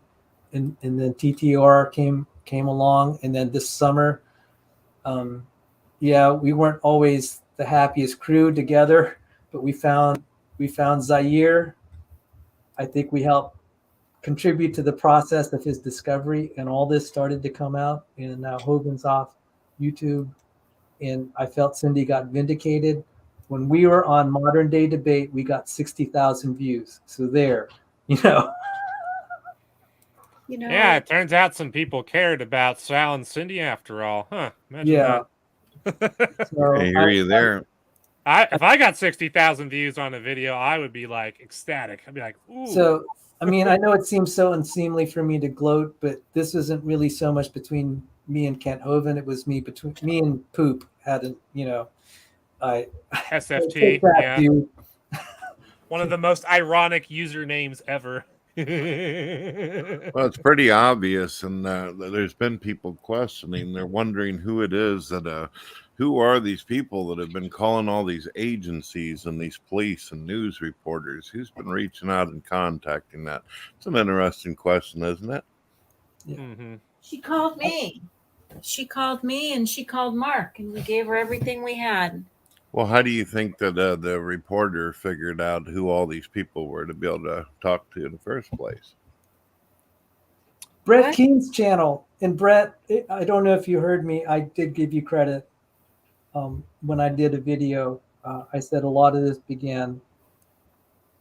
There was a breakthrough. The whole Zaire thing broke. And it was because you had a relationship with Kent Hovind. He came on your show and incriminated himself. I said, that settled it. People were saying, slandering. I told Cindy a while back, I said, a narcissist is someone who just enjoys talking and continue rattling on. I told TTOR a long time ago, I said, you just let a person talk. If they're truly lying, if they're truly narcissistic, they'll end up hanging themselves. It happens every time. And even if they're not narcissistic, it works just the same too. If someone is holding an erroneous worldview, for example, if you let them talk long enough, they'll eventually expose the faults of their worldview, and then you can swoop in later and make a video responding to all that. So, we don't always agree as a crew, but I'm very happy for the outcome. They're saying, oh, you're gloating over someone's fault. It's like, when a criminal goes to jail, I'm happy. Gloating over someone's faults. You mean like Kent? TTOR, by the way, as well as Cindy and Sal, before we get too far ahead, if you look in private chat, I provided you the email of somebody that you may want to get a hold of if you come up with more information or things that you'd like to add. You may recognize the email. I do. So Brett, we haven't always seen eye to eye, but I just wanted to give credit where credit was due. You hosted TTOR stuff, and that started it. And then you had you had Kent Hovind on your channel, and it got a lot of what I felt the truth finally started to come out. Brett, are you saying you're the one who told Kelly to call Mark and I? I can't put any kind of thing behind that. All those people out there, they find out that there's somebody out there involved with that could cause some issue. I wouldn't know. Well, honey, just because if they try and pin that on you, that wouldn't work, because I've tried to go to the media and been shut down by most of them. So if she said yes to you, it's not because you're evil. It's because she thought it was a worthy story. Well, Yeah. I'll tell you why this happens. The church wants to make it seem that the church culture in general doesn't. It looks bad when it looks like we've let some bad guys in. It's not good for the donations. And so all these Christian magazines and news outlets in general, they don't like covering bad stuff. Now, sadly, there are some specialist blogs like Julie Roy's. I don't know why they didn't cover Cindy's story, but now that the Daily Beast has come out, and plus we have these court records, I hope she'll reconsider. That being said, I've contacted her for my stuff, and she covered my case a little bit, but not much. And it may take some more prodding to get her to cover our case more than she did. Do you want to be able to talk to this person more? Were you talking to me, Brett? I'm sorry. Both you and Cindy, are you wanting the opportunity to be able to talk more with the person? I talk to Kelly all the time.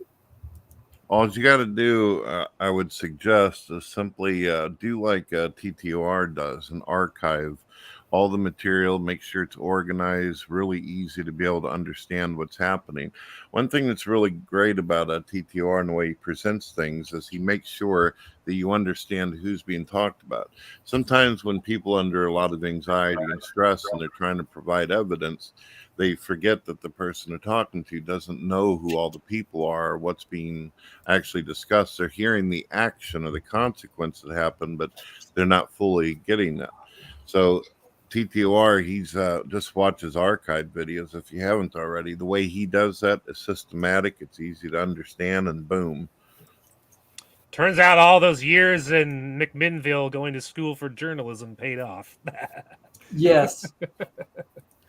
But yes, Brett is right. I tried to make it easy for people to understand and also see the information sources for themselves so that they don't have to take my word for it. That's what any good journalist and any good exposer, I guess, would do. Yeah, I think that one thing that might have helped, I'll put out one last thing about it, is somebody by the name of Chris Jones kept on leaving messages and information and sending all kinds of documentation. And I think the news reporters might have found that interesting. Yeah. You mean her article? You mean since her article? We should probably get into it later, because I think TTOR wants to do the entropy that Sal originally did. We don't want to get too far away from the beautiful work Sal did. I don't know. What Sal did was great. But before I ask him my other question that I had, I would just like to do two things. I'd like to plug a couple of really good creationist ministries, because the thing with Sal and his presentation earlier in this stream is that I was trying to copy what some other popular creationist ministries have done, where they basically have what we're doing now in internet form.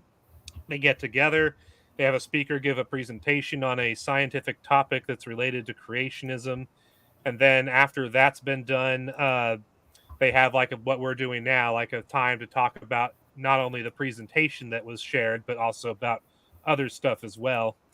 And so what I'd like to do here is present to you two ministries that I've been watching for years that I've found very helpful and informative. One is called the Apologetics Forum of Snohomish County, which is located in Washington. Basically, they're doing what we do tonight, minus all the Q&As in some of the videos. But they cover a wide variety of different topics that I think everyone in this room would find at least some of them interesting, if not all of them. And then the other major one that's a lot more popular is the Northwest Creation Network, which is also located in Washington. They used to host a yearly conference called the Seattle Creation Conference, which I fortunately got to go to the last one they had back in 2016. But they do the same thing as the Apologetics Forum of Snohomish County, just on a bigger scale, and they do it for a longer time, and they have a lot more interesting topics, including UFOs and aliens. So it's a very interesting channel that gets a surprising amount of traffic and attention for, being long-winded presentations. So those are two ministries that do the kind of streams and presentations that we had here tonight on the God TV radio stream. And if you don't see these on the screen and you can't access them quick enough, I'll go in after the stream's over and I'll put links to these ministries in the description box. The other thing that Brett wanted me to potentially bring up was that 2-year-old that has that GoFundMe. Do you want me to play that video, Brett? Yes, I'd appreciate it.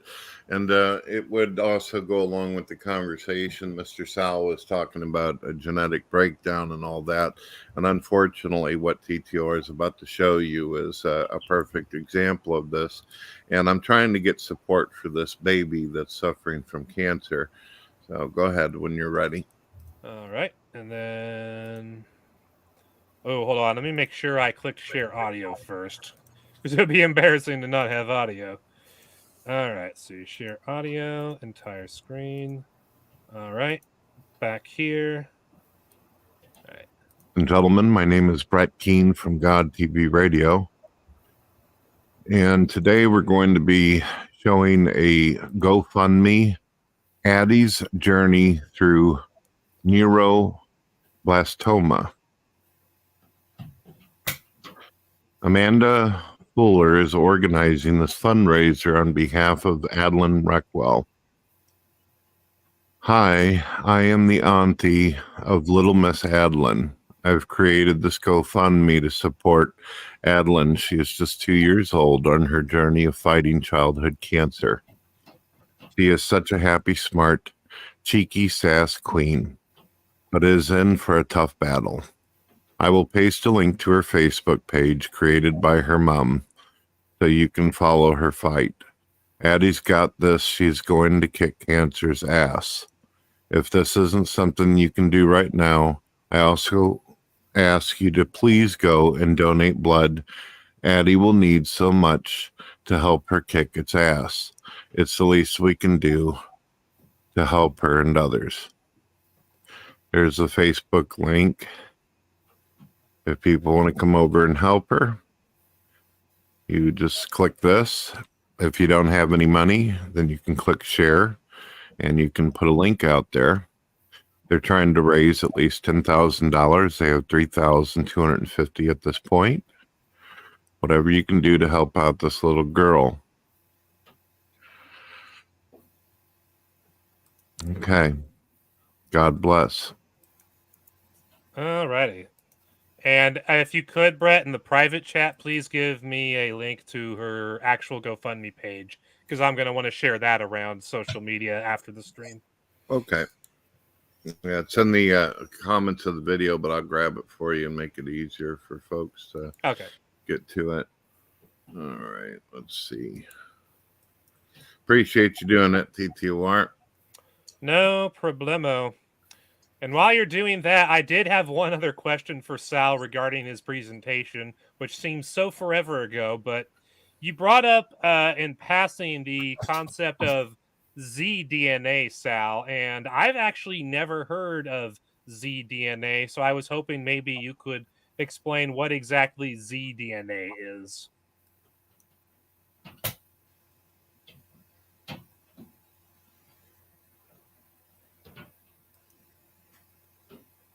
If Sal's there. Oh, he might have went to the bathroom or grabbed some coffee. I accidentally posted too long of the link, and I cut it down to the shorter one. It's at the bottom of the Yes. private chat. Let's just open that in a new tab and bookmark. Boom. Alrighty. But while we're waiting for, you there, Sal? Yes, I just returned. I while you're doing that, I had to grab just a little to eat. I actually haven't had dinner yet because. Did you hear my question? No, I didn't. By the way, Okay. Kevin's biblical discussions. I meant to say greetings. I apologize for not acknowledging you. Nice to see you again, Kevin. So Go ahead. Oh, I was just going to say, Sal, while you were gone, and I assumed you were still here, I was just going to ask you if you could describe what zDNA is, because I've actually never heard of the concept of zDNA before. Okay, DNA, it turns out, has different. We normally see it as a double helix in the textbooks, but it can adopt a different conformation than the double helix. It goes into the Z conformation. And it turns out this actually enables the DNA to act a little bit like a computer on top of everything else it does. And it's really complex. It's just insanely complex. So zDNA is right, chemically it's still the DNA molecule, but it's just kind of like, I'm trying to think, do I have any analogies? Well, you could take a string and knot it, make knots with it, and you can kind of make codes that way, just in terms of the shape. So imagine that DNA has all the letters, but then you can also use the way that it's knotted up or conforming. Knotting up is not really a good word, but the way it is conformed, you can use it as a different way of signaling. So it turns out this is really important, and we're only beginning to find out how it works. So people, this is really just like ultra nerd stuff. But the people who study DNA know this is a big deal.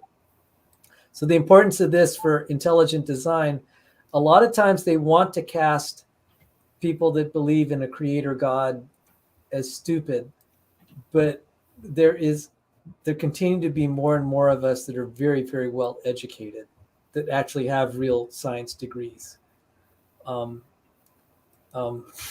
versus then, kind of fake doctorates from Patriot University.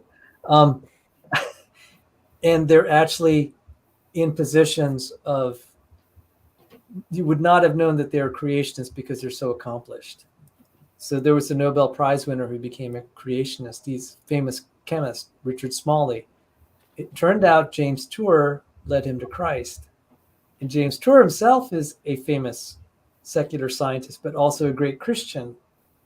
And they're just more and more of these. I've watched the creation evolution controversy unfold, and we're seeing kind of a slow turnover of more and more people kind of becoming creationists. I doubt they'll all be creationists, but there's kind of a thawing out of the coldness in academia because the fact just kind of hit you in the face.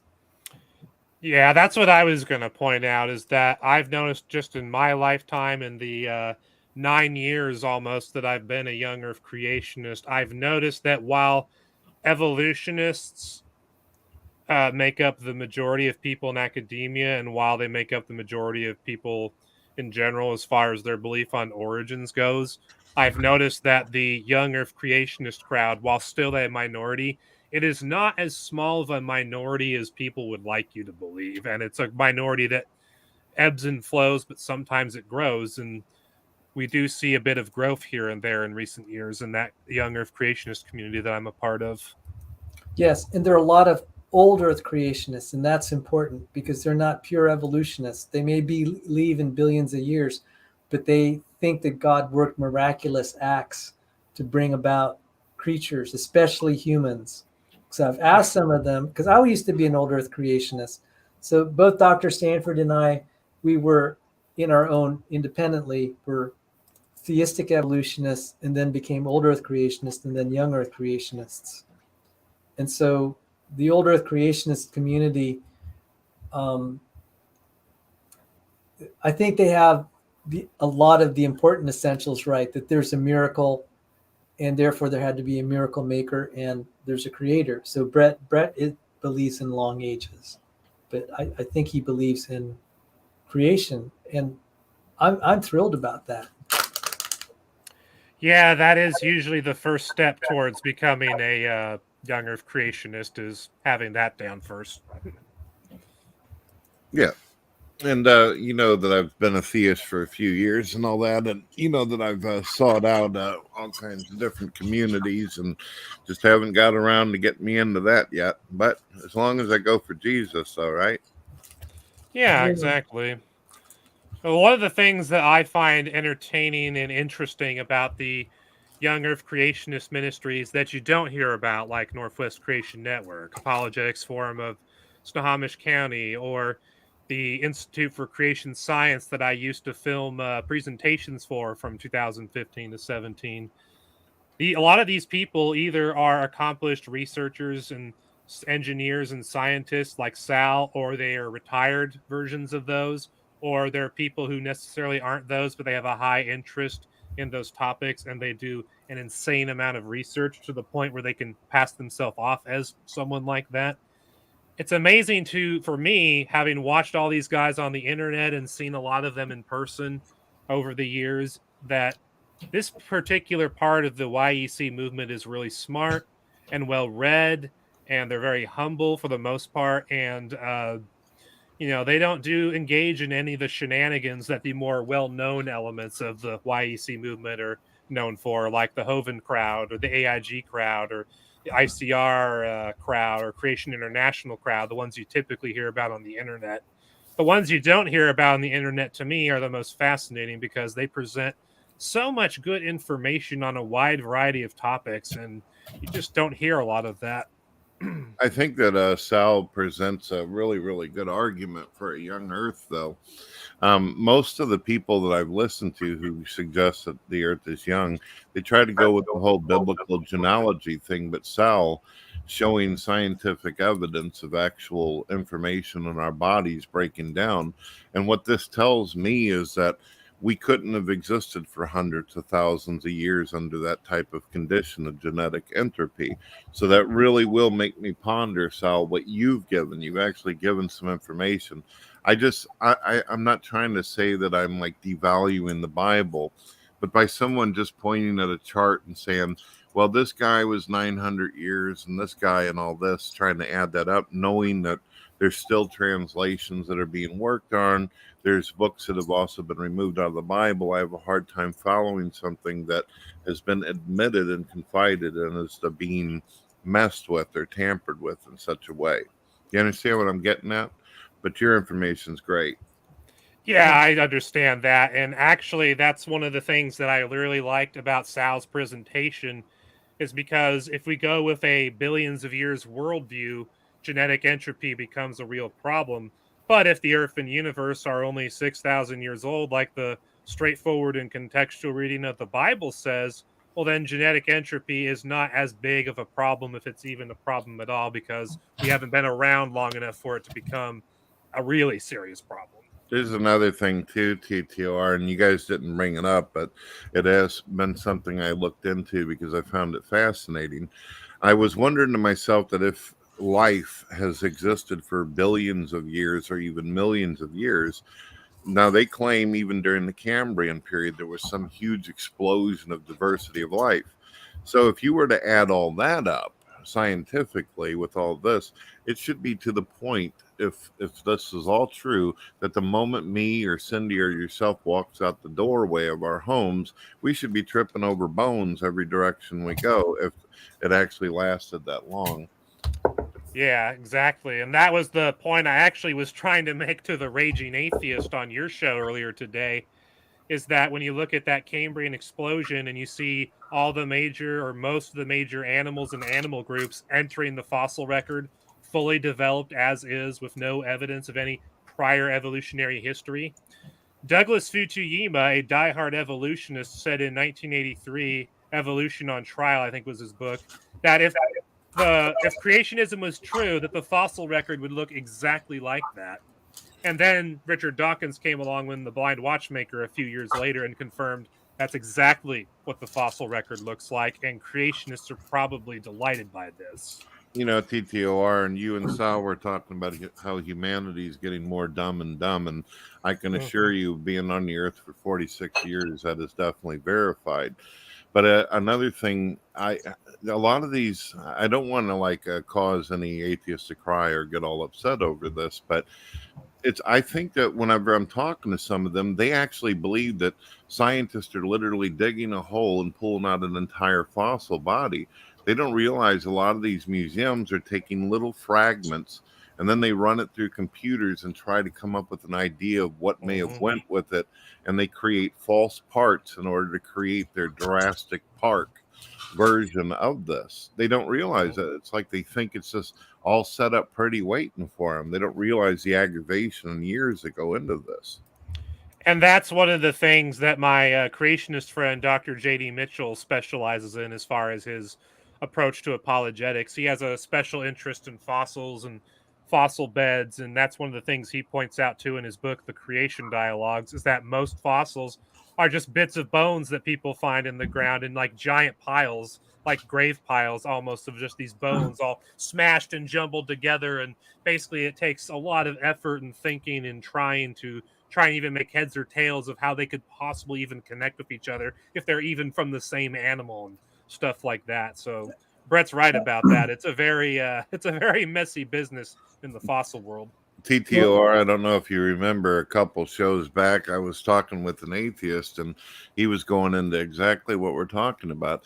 And I asked him a simple question, and this is something you guys may want to try to throw at atheists when you're talking to them. But I asked, you believe that mutations can cause disabilities and problems, right? And they go, yeah, why? And I said, well, how would you be able to tell the difference between a 1,000,000-year-old handicapped disabled monkey from a transitional fossil? And the person just went absolutely speechless. How would you be able to know? You know, if you found a skull like of a monkey that had hydrocephalus or something like that, or suffered from meningitis, how would you be able to know that that has anything to do with human, or that it wasn't just some kind of messed up ape? You get what I'm saying? Right. Yeah. And plus, I think of the same thing when it comes to like sediment layers and how people date them to, give this age of, long periods of time. Like, for example, when that Mount St. Helens eruption happened in 1980, when people went back and used the dating methods on all those sediment layers that were created by the lava flow, they were coming up with these long ages of like tens of thousands of years to hundreds of thousands of years, and all just these absurdly large numbers. But we know when those layers were formed. They were formed, 43 years ago. So we know that the dating methods are completely wrong and inaccurate when we know the actual origin date of, said sediment layers, but we're supposed to believe that the dating methods work when we don't already know the age of the sediment layers beforehand. You see how that could get kind of weird? I hear you there, TTOR. We've got so much ammo, we make Rambo happy. I wanted to just briefly also acknowledge Cindy. Sometimes in these debates, I'm not out to win it. We can actually get information from our opponents that we could use as ammunition later. And Cindy got, she initiated the talk with an email chain with Aaron Ra.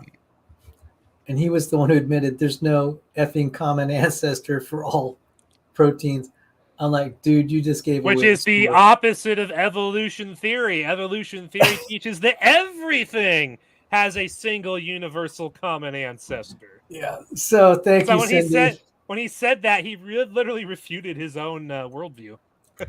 When it comes to debates and discussions, Sal, I agree with you on that. I feel like if I'm in a debate with someone and I failed to get them to actually rethink their position or even ponder or be open-minded to what I'm talking about, I feel like even if everybody goes, ooh, Brett, you did so great in it, if I wasn't able to get the opponent to think and be able to find some kind of salvation, then we both have lost. That's how I feel about it. And I kind of have a slightly different thought because, there's times where you're going to be debating someone that or at least you're 95% sure that they're not going to change their position no matter what you say.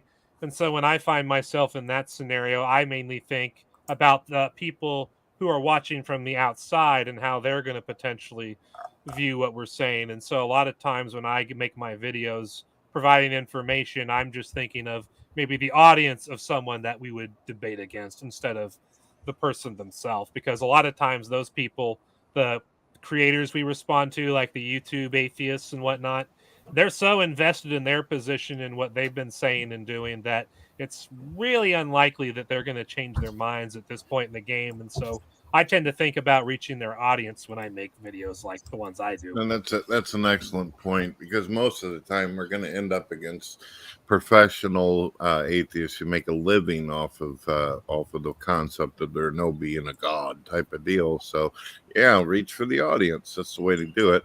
Don't think for a minute that this person may change their views based upon their materialistic wealth and position, and get the audience. Mm-hmm. So, does anyone else have any questions for Sal or any other interesting topics they want to bring up here in this last part of the show? I just found it interesting. I like the way he does this presentation. I like the way he keeps things organized. A lot of people, they should watch folks like TTOR and Mr. Sal and how they present things and organize. A lot of people, they have, unfortunately, that breakdown we were talking about. A lot of folks out there with attention deficit, they can't focus long. So you got to present it easy, simple for even an unevolved monkey to be able to understand, and you got it going. well, you mean like Samson? well, I want to thank you for the kind words, because this is the lecture that I gave is actually one that I also give to university professors. And Well, Sal, I remember when you used to come on the show and you'd practice some of your stuff, and I was just really impressed. Everybody was rooting for you, Sal. thanks. Got some really good ideas.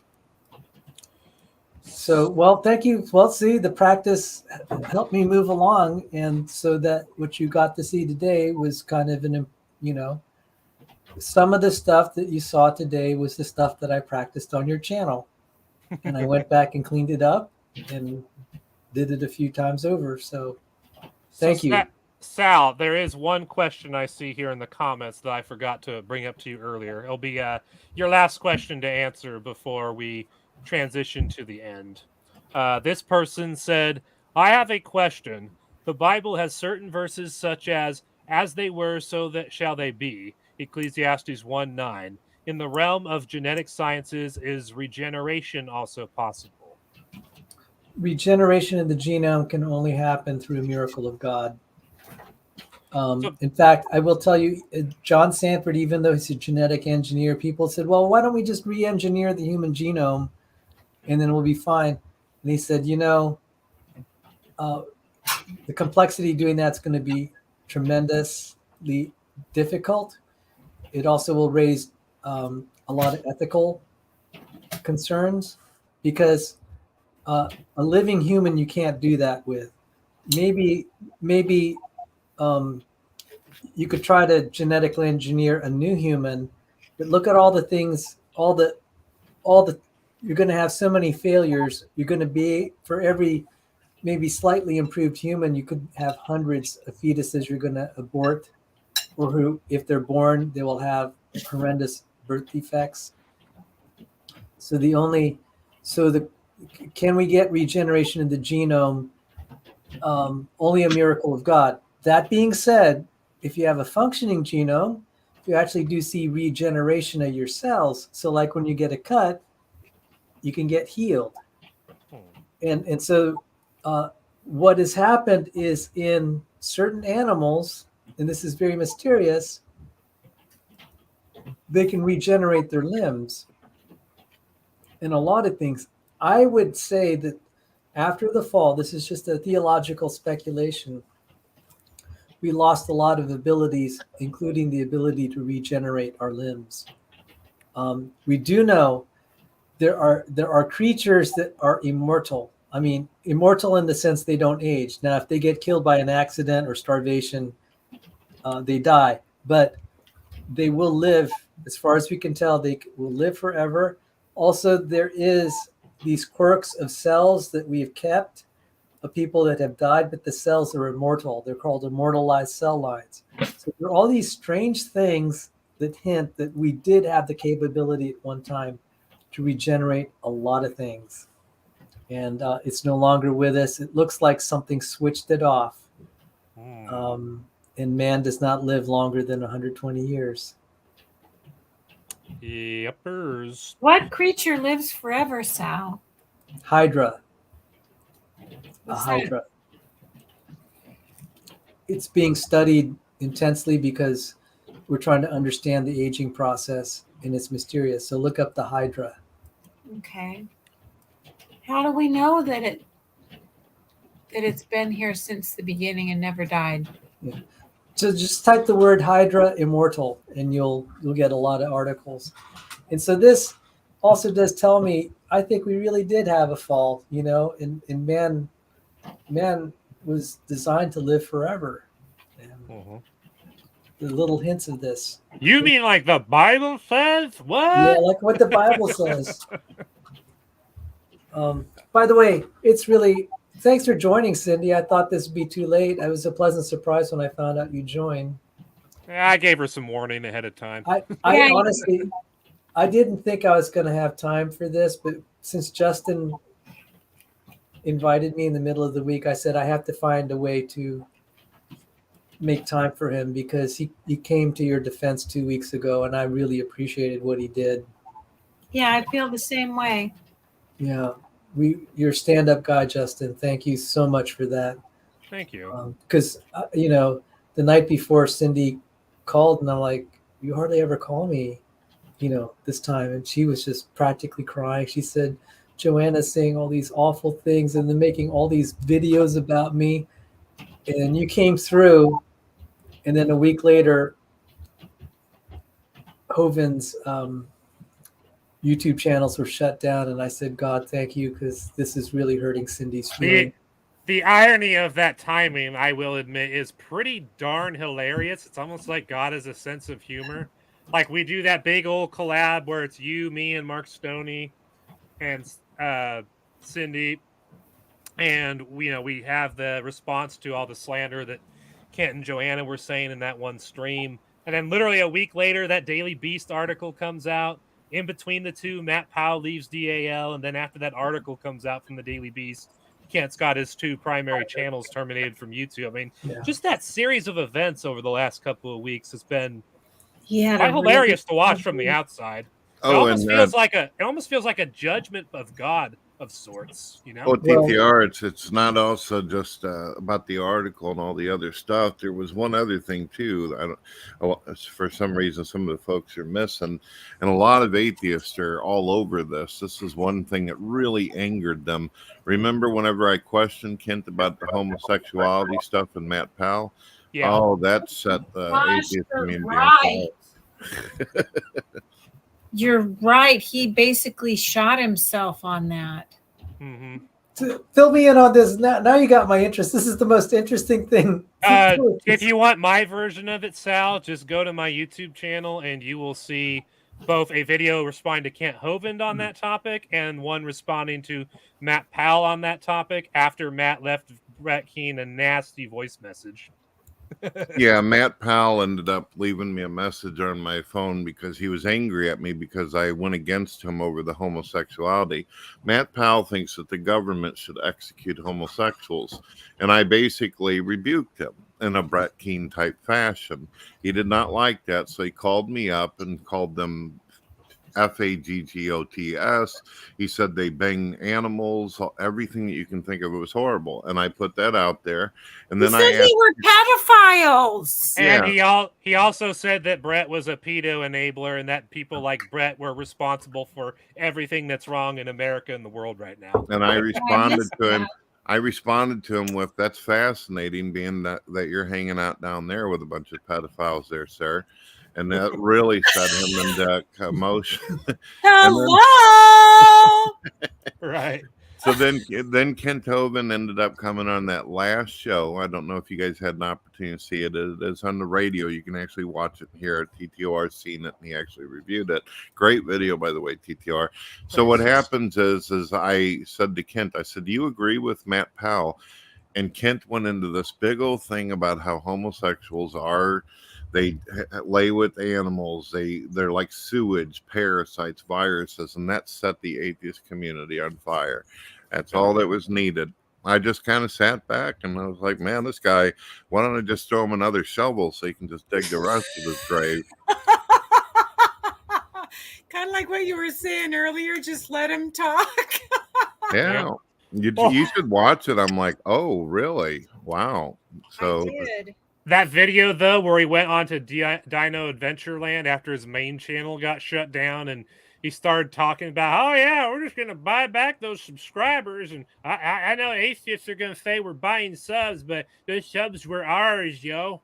yeah, they were was bought so and funny. paid for. We own those things. Yeah. So, Yeah. but then he made another mistake. I don't know if you told Sal about this and Cindy, but he did something that YouTube will not even give you a strike over. They'll just instantly remove your channel. He incited his audience to go out flagging a bunch of people and targeting folks. And that was an instant, you're gone. Bye-bye, Dinosaur Adventure. And that was 2 minutes after he had alleged that we had false flagged his channel to get it taken down. There you go. By the way, Brett, I wanted to thank you. I haven't visited your channel very much, but just in light of the Daily Beast article, I just checked out. And so what you just said about YouTube's restriction, thank you very much, because I'm thinking about moving to another platform, because I do feel uncomfortable that, they could just shut everything down that I have. And Well, I could make an innocent mistake. I could make an innocent mistake, or I could have a guest that says something and it gets me in trouble. I just don't want to deal with that. I mean, I'll follow the rules as best as I can, but when you're talking about the strikes that some of you got, and just like, it really wasn't your fault, and just like, that's scary. Speaking of getting strikes, I'm not going to say what it was now, but I actually got one last night while I was about to get in bed, and I have a video about it tomorrow that's going to be on all of my non-YouTube channels. So it'll be on Joshua TV, it'll be on BitChute, Odyssey, Rumble, it'll be on my own site, Quarter. So yeah, I'm going to talk about how important all these alternatives are in that video, as well as explain the strike I got. But yeah, Sal, I can help you, and Brett can too. We can hook you up with all kinds of YouTube alternatives. In fact, the one that Brett uses right now, called Odyssey, your channel is big enough that if you sync your YouTube channel up to Odyssey, every time you upload a video, and manually upload a video, that is, it will automatically upload to your Odyssey channel. Yeah, it connects your channel. It's going to get all your old videos as well. It's going to preserve your entire channel. I'd given that information, Cindy. It is true that it's possible to lose a YouTube channel because some other idiot comes up and does something ignorant. That's one of the reasons why I get these folks that run in and they say the N-word or scream on top of their lungs or say something terrible, because they know that it can cause an issue. And that's why I get on so many different video sharing sites. I'm on so many sites right now. In addition to the ones I mentioned, I'm also on Roku, actually, as well. I'm on so many different sites. I'm even on a television platform, technically speaking, that if anything happens to my YouTube channel, it literally doesn't matter, because I'm on all these other sites, some of which get a lot of traffic anyway. So yeah, there's no issue with censorship when you're on a bunch of different sites. So I wanted to thank you guys for that. Thank you. It's all good. And also, don't forget to let people know that you got the corridor. Yep. Let me put that on screen really quick as part of our exit queue. I have a question. Brett was saying, if you tell your audience to false flag, that's a no tolerance, where they pull you off. Yeah. Right. But and YouTube Kent did that to me from the beginning. He's done that to me multiple times. And that's what I pointed out in my video about that. Yeah, is that he did that to you last year, and then he was doing it to all of us, when he got his original YouTube channel taken down. But like I showed in my video, if you go to YouTube's actual terms of service, there's a section that says you're not allowed to misuse their flagging system. So yeah, when he did that, that was a complete and utter violation of their TOS that resulted in insta-ban. So when he did that last year, they just didn't catch it? Yeah, probably. You got to realize that there's billions of people on YouTube, and YouTube is not able to just be able to go through everything and find it. You have to kind of, have a little birdie tell YouTube about that kind of stuff and direct them to it. Yeah. But anyway, let me screen share quarter since Brett brought it up. Just got to do the magic. All right. Got it. And this is quarter. This is my open source alt tech alternative to YouTube that I started last year. I think it's about 6 or 8 months old now at this point. Actually, I can figure it out if I go to my TTOR channel. Yeah, it's 8 months old. But it's a lot like YouTube. It has a lot of the same features. You have HD video uploads, and you have public playlists, easy to use comment moderation system. You have custom thumbnails and tags, and you can also do things that you can't do on YouTube, like you can create video chat rooms where you can do what we're doing now on StreamYards, but you can also live stream to your channel from them, and you can also use it just for general video conferencing. And on Quarter, if you upload videos and your videos get views, you start to earn a currency that I call quarter bucks, where if you accumulate enough quarter bucks, you can actually use them to promote individual videos of yours or your entire channel on the main page of the site, thus giving you an incentive to actually share your video out and get views on it, because then you can promote yourself on the front page on a fairly consistent basis, and you don't even have to use real money. Honey, does it have the same feature as Odyssey where you can sync to YouTube and it'll suck all your YouTubes off? Unfortunately, no, but YouTube DL is part of the upload import page. So like if you upload a video to YouTube, after it uploads, you can copy and paste the link to your video and you can import it directly to your Quarter channel, and then it will appear on your channel after a little bit of time. Here, let me log in and show you what that looks like. You just have to do it manually. Yeah, but it's only, copy and pasting a link and pressing a button. It's not terribly complicated because that import process will pull your thumbnail and your description box and all that stuff. When you have 100 and some videos, the prospect of transferring them all is kind of daunting. Yeah, I don't know. I guess you just have to have a real drive to do it. I could probably do it for you if you really wanted me to, because I can. I would pay you. Yeah, because if you have me access your account, which I can do as the head admin, I could totally log into your account and then do all that importing for you, because I can just copy and paste a link 100 times, no big deal. I've been meaning to ask you something. Whenever I go to import, it doesn't give me any kind of like indication. It shows this like little bar moving, but can I go away from the browser or close out of it and it still takes care of it, or do I got to sit there the whole time? Yeah, once a video shows up in the sharing queue on the right, like where you see my mouse is, you can leave the page at that point and it will still upload to your channel. But if you were to manually upload it, you would have to wait until that green bar finishes processing on the left-hand side of the screen. And then once that's done, it will appear on the sharing queue, and then you can leave that page. All right, I'll put up some more videos. And I didn't realize that because it didn't give me any indication. So I'm like, oh, man, I don't want to sit here for 20 minutes. Yeah, there's actually a lot of different encoding servers that are attached to my site right now.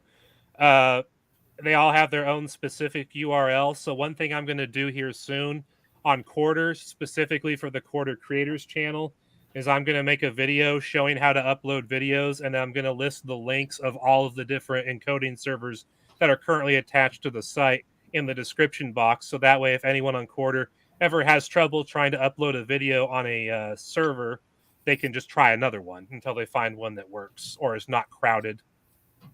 I got a ton of bookmarks. Can you post a link into the private chat? Yeah, with link to what? The quarter, I got so many things in a folder right now over the last year that I'm having a hard time finding it.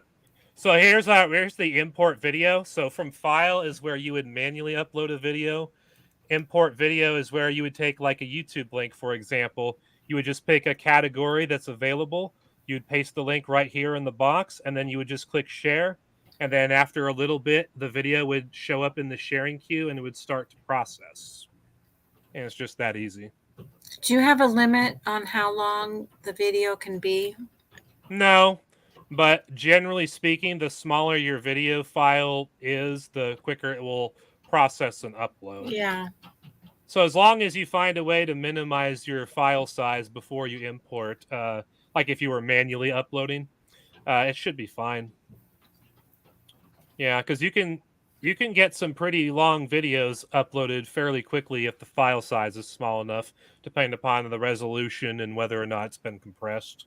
But that's the kind of stuff that me and Brett could give you more details on, outside of the stream. Odyssey won't do more than an hour. That's why I was asking. Yeah, but I know you're already on Odyssey, Cindy, because every time you upload, your videos show up there. So you already got one source covered. But I will not lie, it would be nice to have you on Quarter. I could use some more Christian content. The Odyssey doesn't have a lot of my videos because a lot of my videos are more than an hour. Oh, really? Is there a limit on that, Brett? Because I wasn't aware Odyssey had a limit on how long the videos that you could import could be. My very first video is 4 hours, which that's bad, but. Anyway. Yeah, that sounds like something you'd have to manually upload, because I have a video that's over 4 hours long on my Quarter channel, and I was able to manually upload it just fine. I just had to make sure I reduced the file size. There's a lovely piece of software called Handbrake that's very useful for compressing your video files into much smaller sizes without reducing the resolution. That's something we could hook you up with if you need it. Yeah, we'll talk about it offline. Hope I didn't miss anything. My son just called. He's going to be stopping by. Okay. Well, we were going to ask you about Odyssey because Cindy said that she was unable to import some of her videos to Odyssey from her YouTube channel because they were too long. And I was going to ask you if you were aware of a limitation of video length on Odyssey imports. Yeah, I think there's like a 4 hour, 5 hour limit and all that. And because YouTube ended up changing their you see how they do the tabs now where you got a shorts tab and a live. Yeah. So they changed the links, and Odyssey still needs to work out being able to pick up live shows. So that stinks. Maybe you have a higher limit than me because you have more subscribers, but for my number of subscribers, they won't take over an hour or two. Sadly, one of the things about Odyssey is that although it's a good quality site, you get your videos on it, there's not very many subscribers and views going. Yeah, it's hard to get any views and subs on there unless you're already popular on another site and you've been promoting your Odyssey channel. Although some of my videos on Odyssey have actually gotten a fair number of views, and I actually got 63 followers on there, even though I've never promoted it. So I found that to be cool.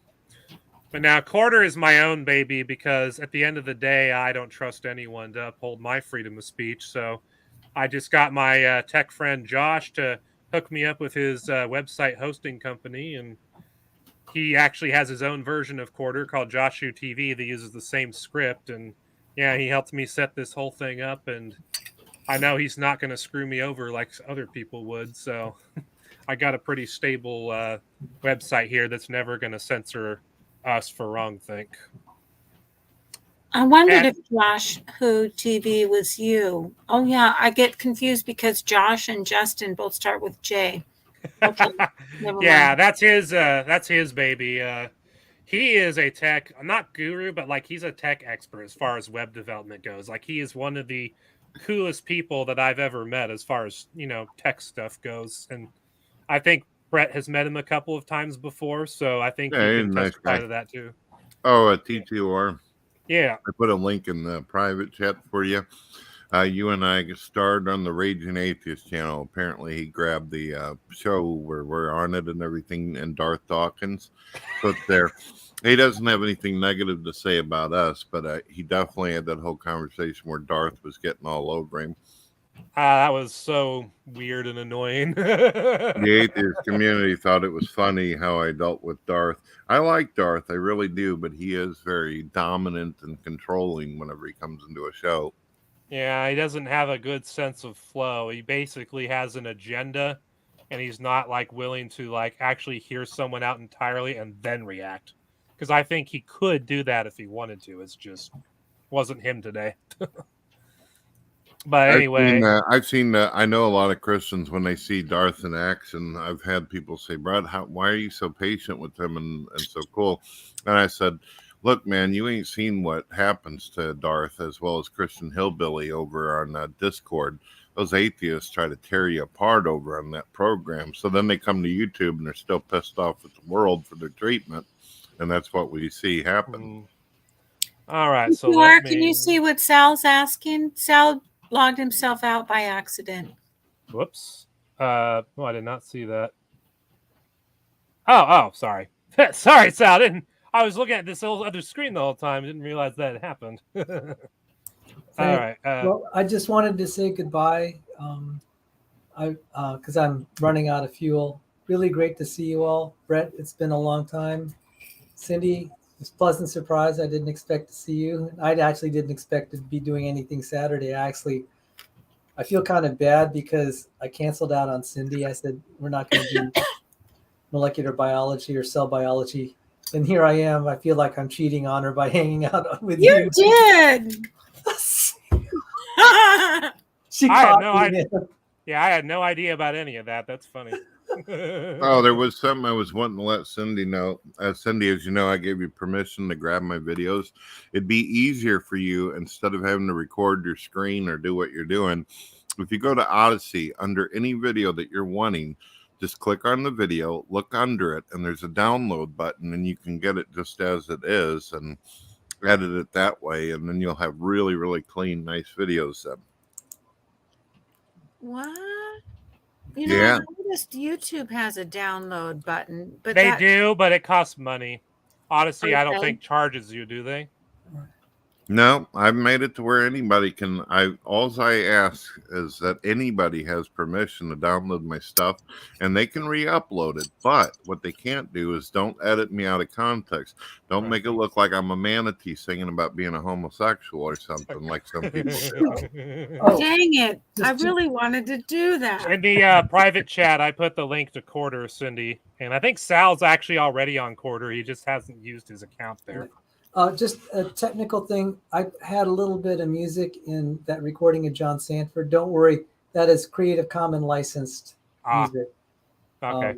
I was wondering why my stream was still going after you let that fly. No, that's public domain. I made sure that that piece of music. Brett raised the concern earlier, and I just wanted to tie that loose end. So I'm planning to, if it's all right with you, TTOR, to download this and upload it on my channel for Darwin Day. When's Darwin Day? Super Bowl. I plan on putting this video on my Quarter channel, and on Quarter you can actually download the videos directly for free in different resolutions. So like if the max resolution of a video is 1080p, you can download it in any resolution from 1080p and below, or if it's only like 480p, you download it as that. All right. So yeah, I'll if that makes it easier for you to download, I will. You can check that out later. Well, guys, thank you so much, and thanks for hosting TTOR. And Brett, thanks for joining. And Cindy, great to see you. Maybe we'll do our cell biology recording in 2 weeks when I get back from the Discovery Institute. No worries, honey. No worries. All righty. Take care. Good night. God bless you. Good night. God bless you. God bless you. All right. Is there anything else we want to talk about, or do we want to start transitioning out? Whatever you guys want to do. I think it's 1:45. Okay, so I think we'll end the show here. But before I start the end credits, I just want to promote a couple of channels on the screen just so that people can see more of our guests here. And let me just finish the share. So, of course, Brett Keane is the originator of GodTVRadio, and you can see his YouTube channel right here on the screen with the handle at Brett Keane, all lowercase. Sal, our guest speaker, goes by the username Evidence and Reasons, which is literally also his handle, capital E Evidence, lowercase and capital R Reasons, all one word with no spaces. And then, of course, Cindy Lincoln, who just cracked 900 subscribers today, and her handle is also Cindy Lincoln, all lowercase. And Are you kidding? I cracked 900? yeah, I think when you hit 1,000, you can do memberships. Is that the case, Brett? I don't even know what that is. Last I looked, it was 888. Memberships on YouTube is like a donation system where people can pay you a certain amount of money and they get access to certain perks that you give them. So It's you a get way to like financially. monetization. I'm You'll be able not- to make money off of your channel, and also No, you'll thank get you. super chats. I don't Yeah. want that. Okay, just letting you know that. You don't need to. But anyway, that's Cindy's channel, and that's Sal's, and that's Brett's. And of course, if you're watching this on YouTube Live, you know where my channel is. So with that being said, I'll go ahead and cue up the end credits. But if you want to talk to me after the credits and stream is over, Brett, I'm going to be on here for a little bit more because I know we have a live stream that we're planning to do next week that I know we need to talk about a little bit. So it'd be nice to do that after the show. Thanks for the download tip too, Odyssey, about Odyssey, Brett. Thank you. It's all good. And with that, we bid you all good night. I do.